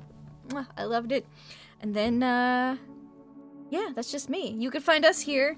Not this group, you'll find the tax collector group here at this time next week. You'll also find us here on Tuesday. Well, not these people. You'll find me here, GMing Ghost of Saltmarsh, where they're in a really depressing place right now in the styes. People are getting press-ganged. Children are, starving on the streets. It's really bad. Maybe the city might be run by an aboleth. I wouldn't worry about it. That's a Tuesday group problem. You guys have bigger problems here. World-ending problems here. But not the tax collectors. At least they don't know it yet. And my love for them, it goes to a comment one of them made, was watching the Griefland table. Not Greenland, the Griefland table. Sometimes I feel guilty imagining the nonsense bullshit happening simultaneously on our boat. So, to you guys I say, oh, don't worry. Don't worry. It'll even out. It'll even out. Don't worry. Hey, Lindy, you did say that Lydia and I wouldn't have anything to worry about after the ritual was over. No, you two I'm are not done. worried. You're good. You can't worry because you're dead. Everything was fine. Oh, okay. Everything was fine. Benedict, okay. everything was fine. It's Everything's fine. something. It's good. And yeah, you guys have absolutely no more worries because you're dead. So that's the good news about being dead in Call of Cthulhu, is you don't have to worry about anything. So thank you all so much for watching in your audience. I was also having a hard time not laughing because y'all are hilarious as well. Some of y'all guessing the great old one a little bit there in the chat. I see you guys before she was announced. And yeah, come watch us here next week. Watch the tax collectors and then watch this clusterfuck here with our smaller Greenlander group week after I'm not that. even hiding it anymore. Thank you all so much for watching. Until next time, have fun and play games.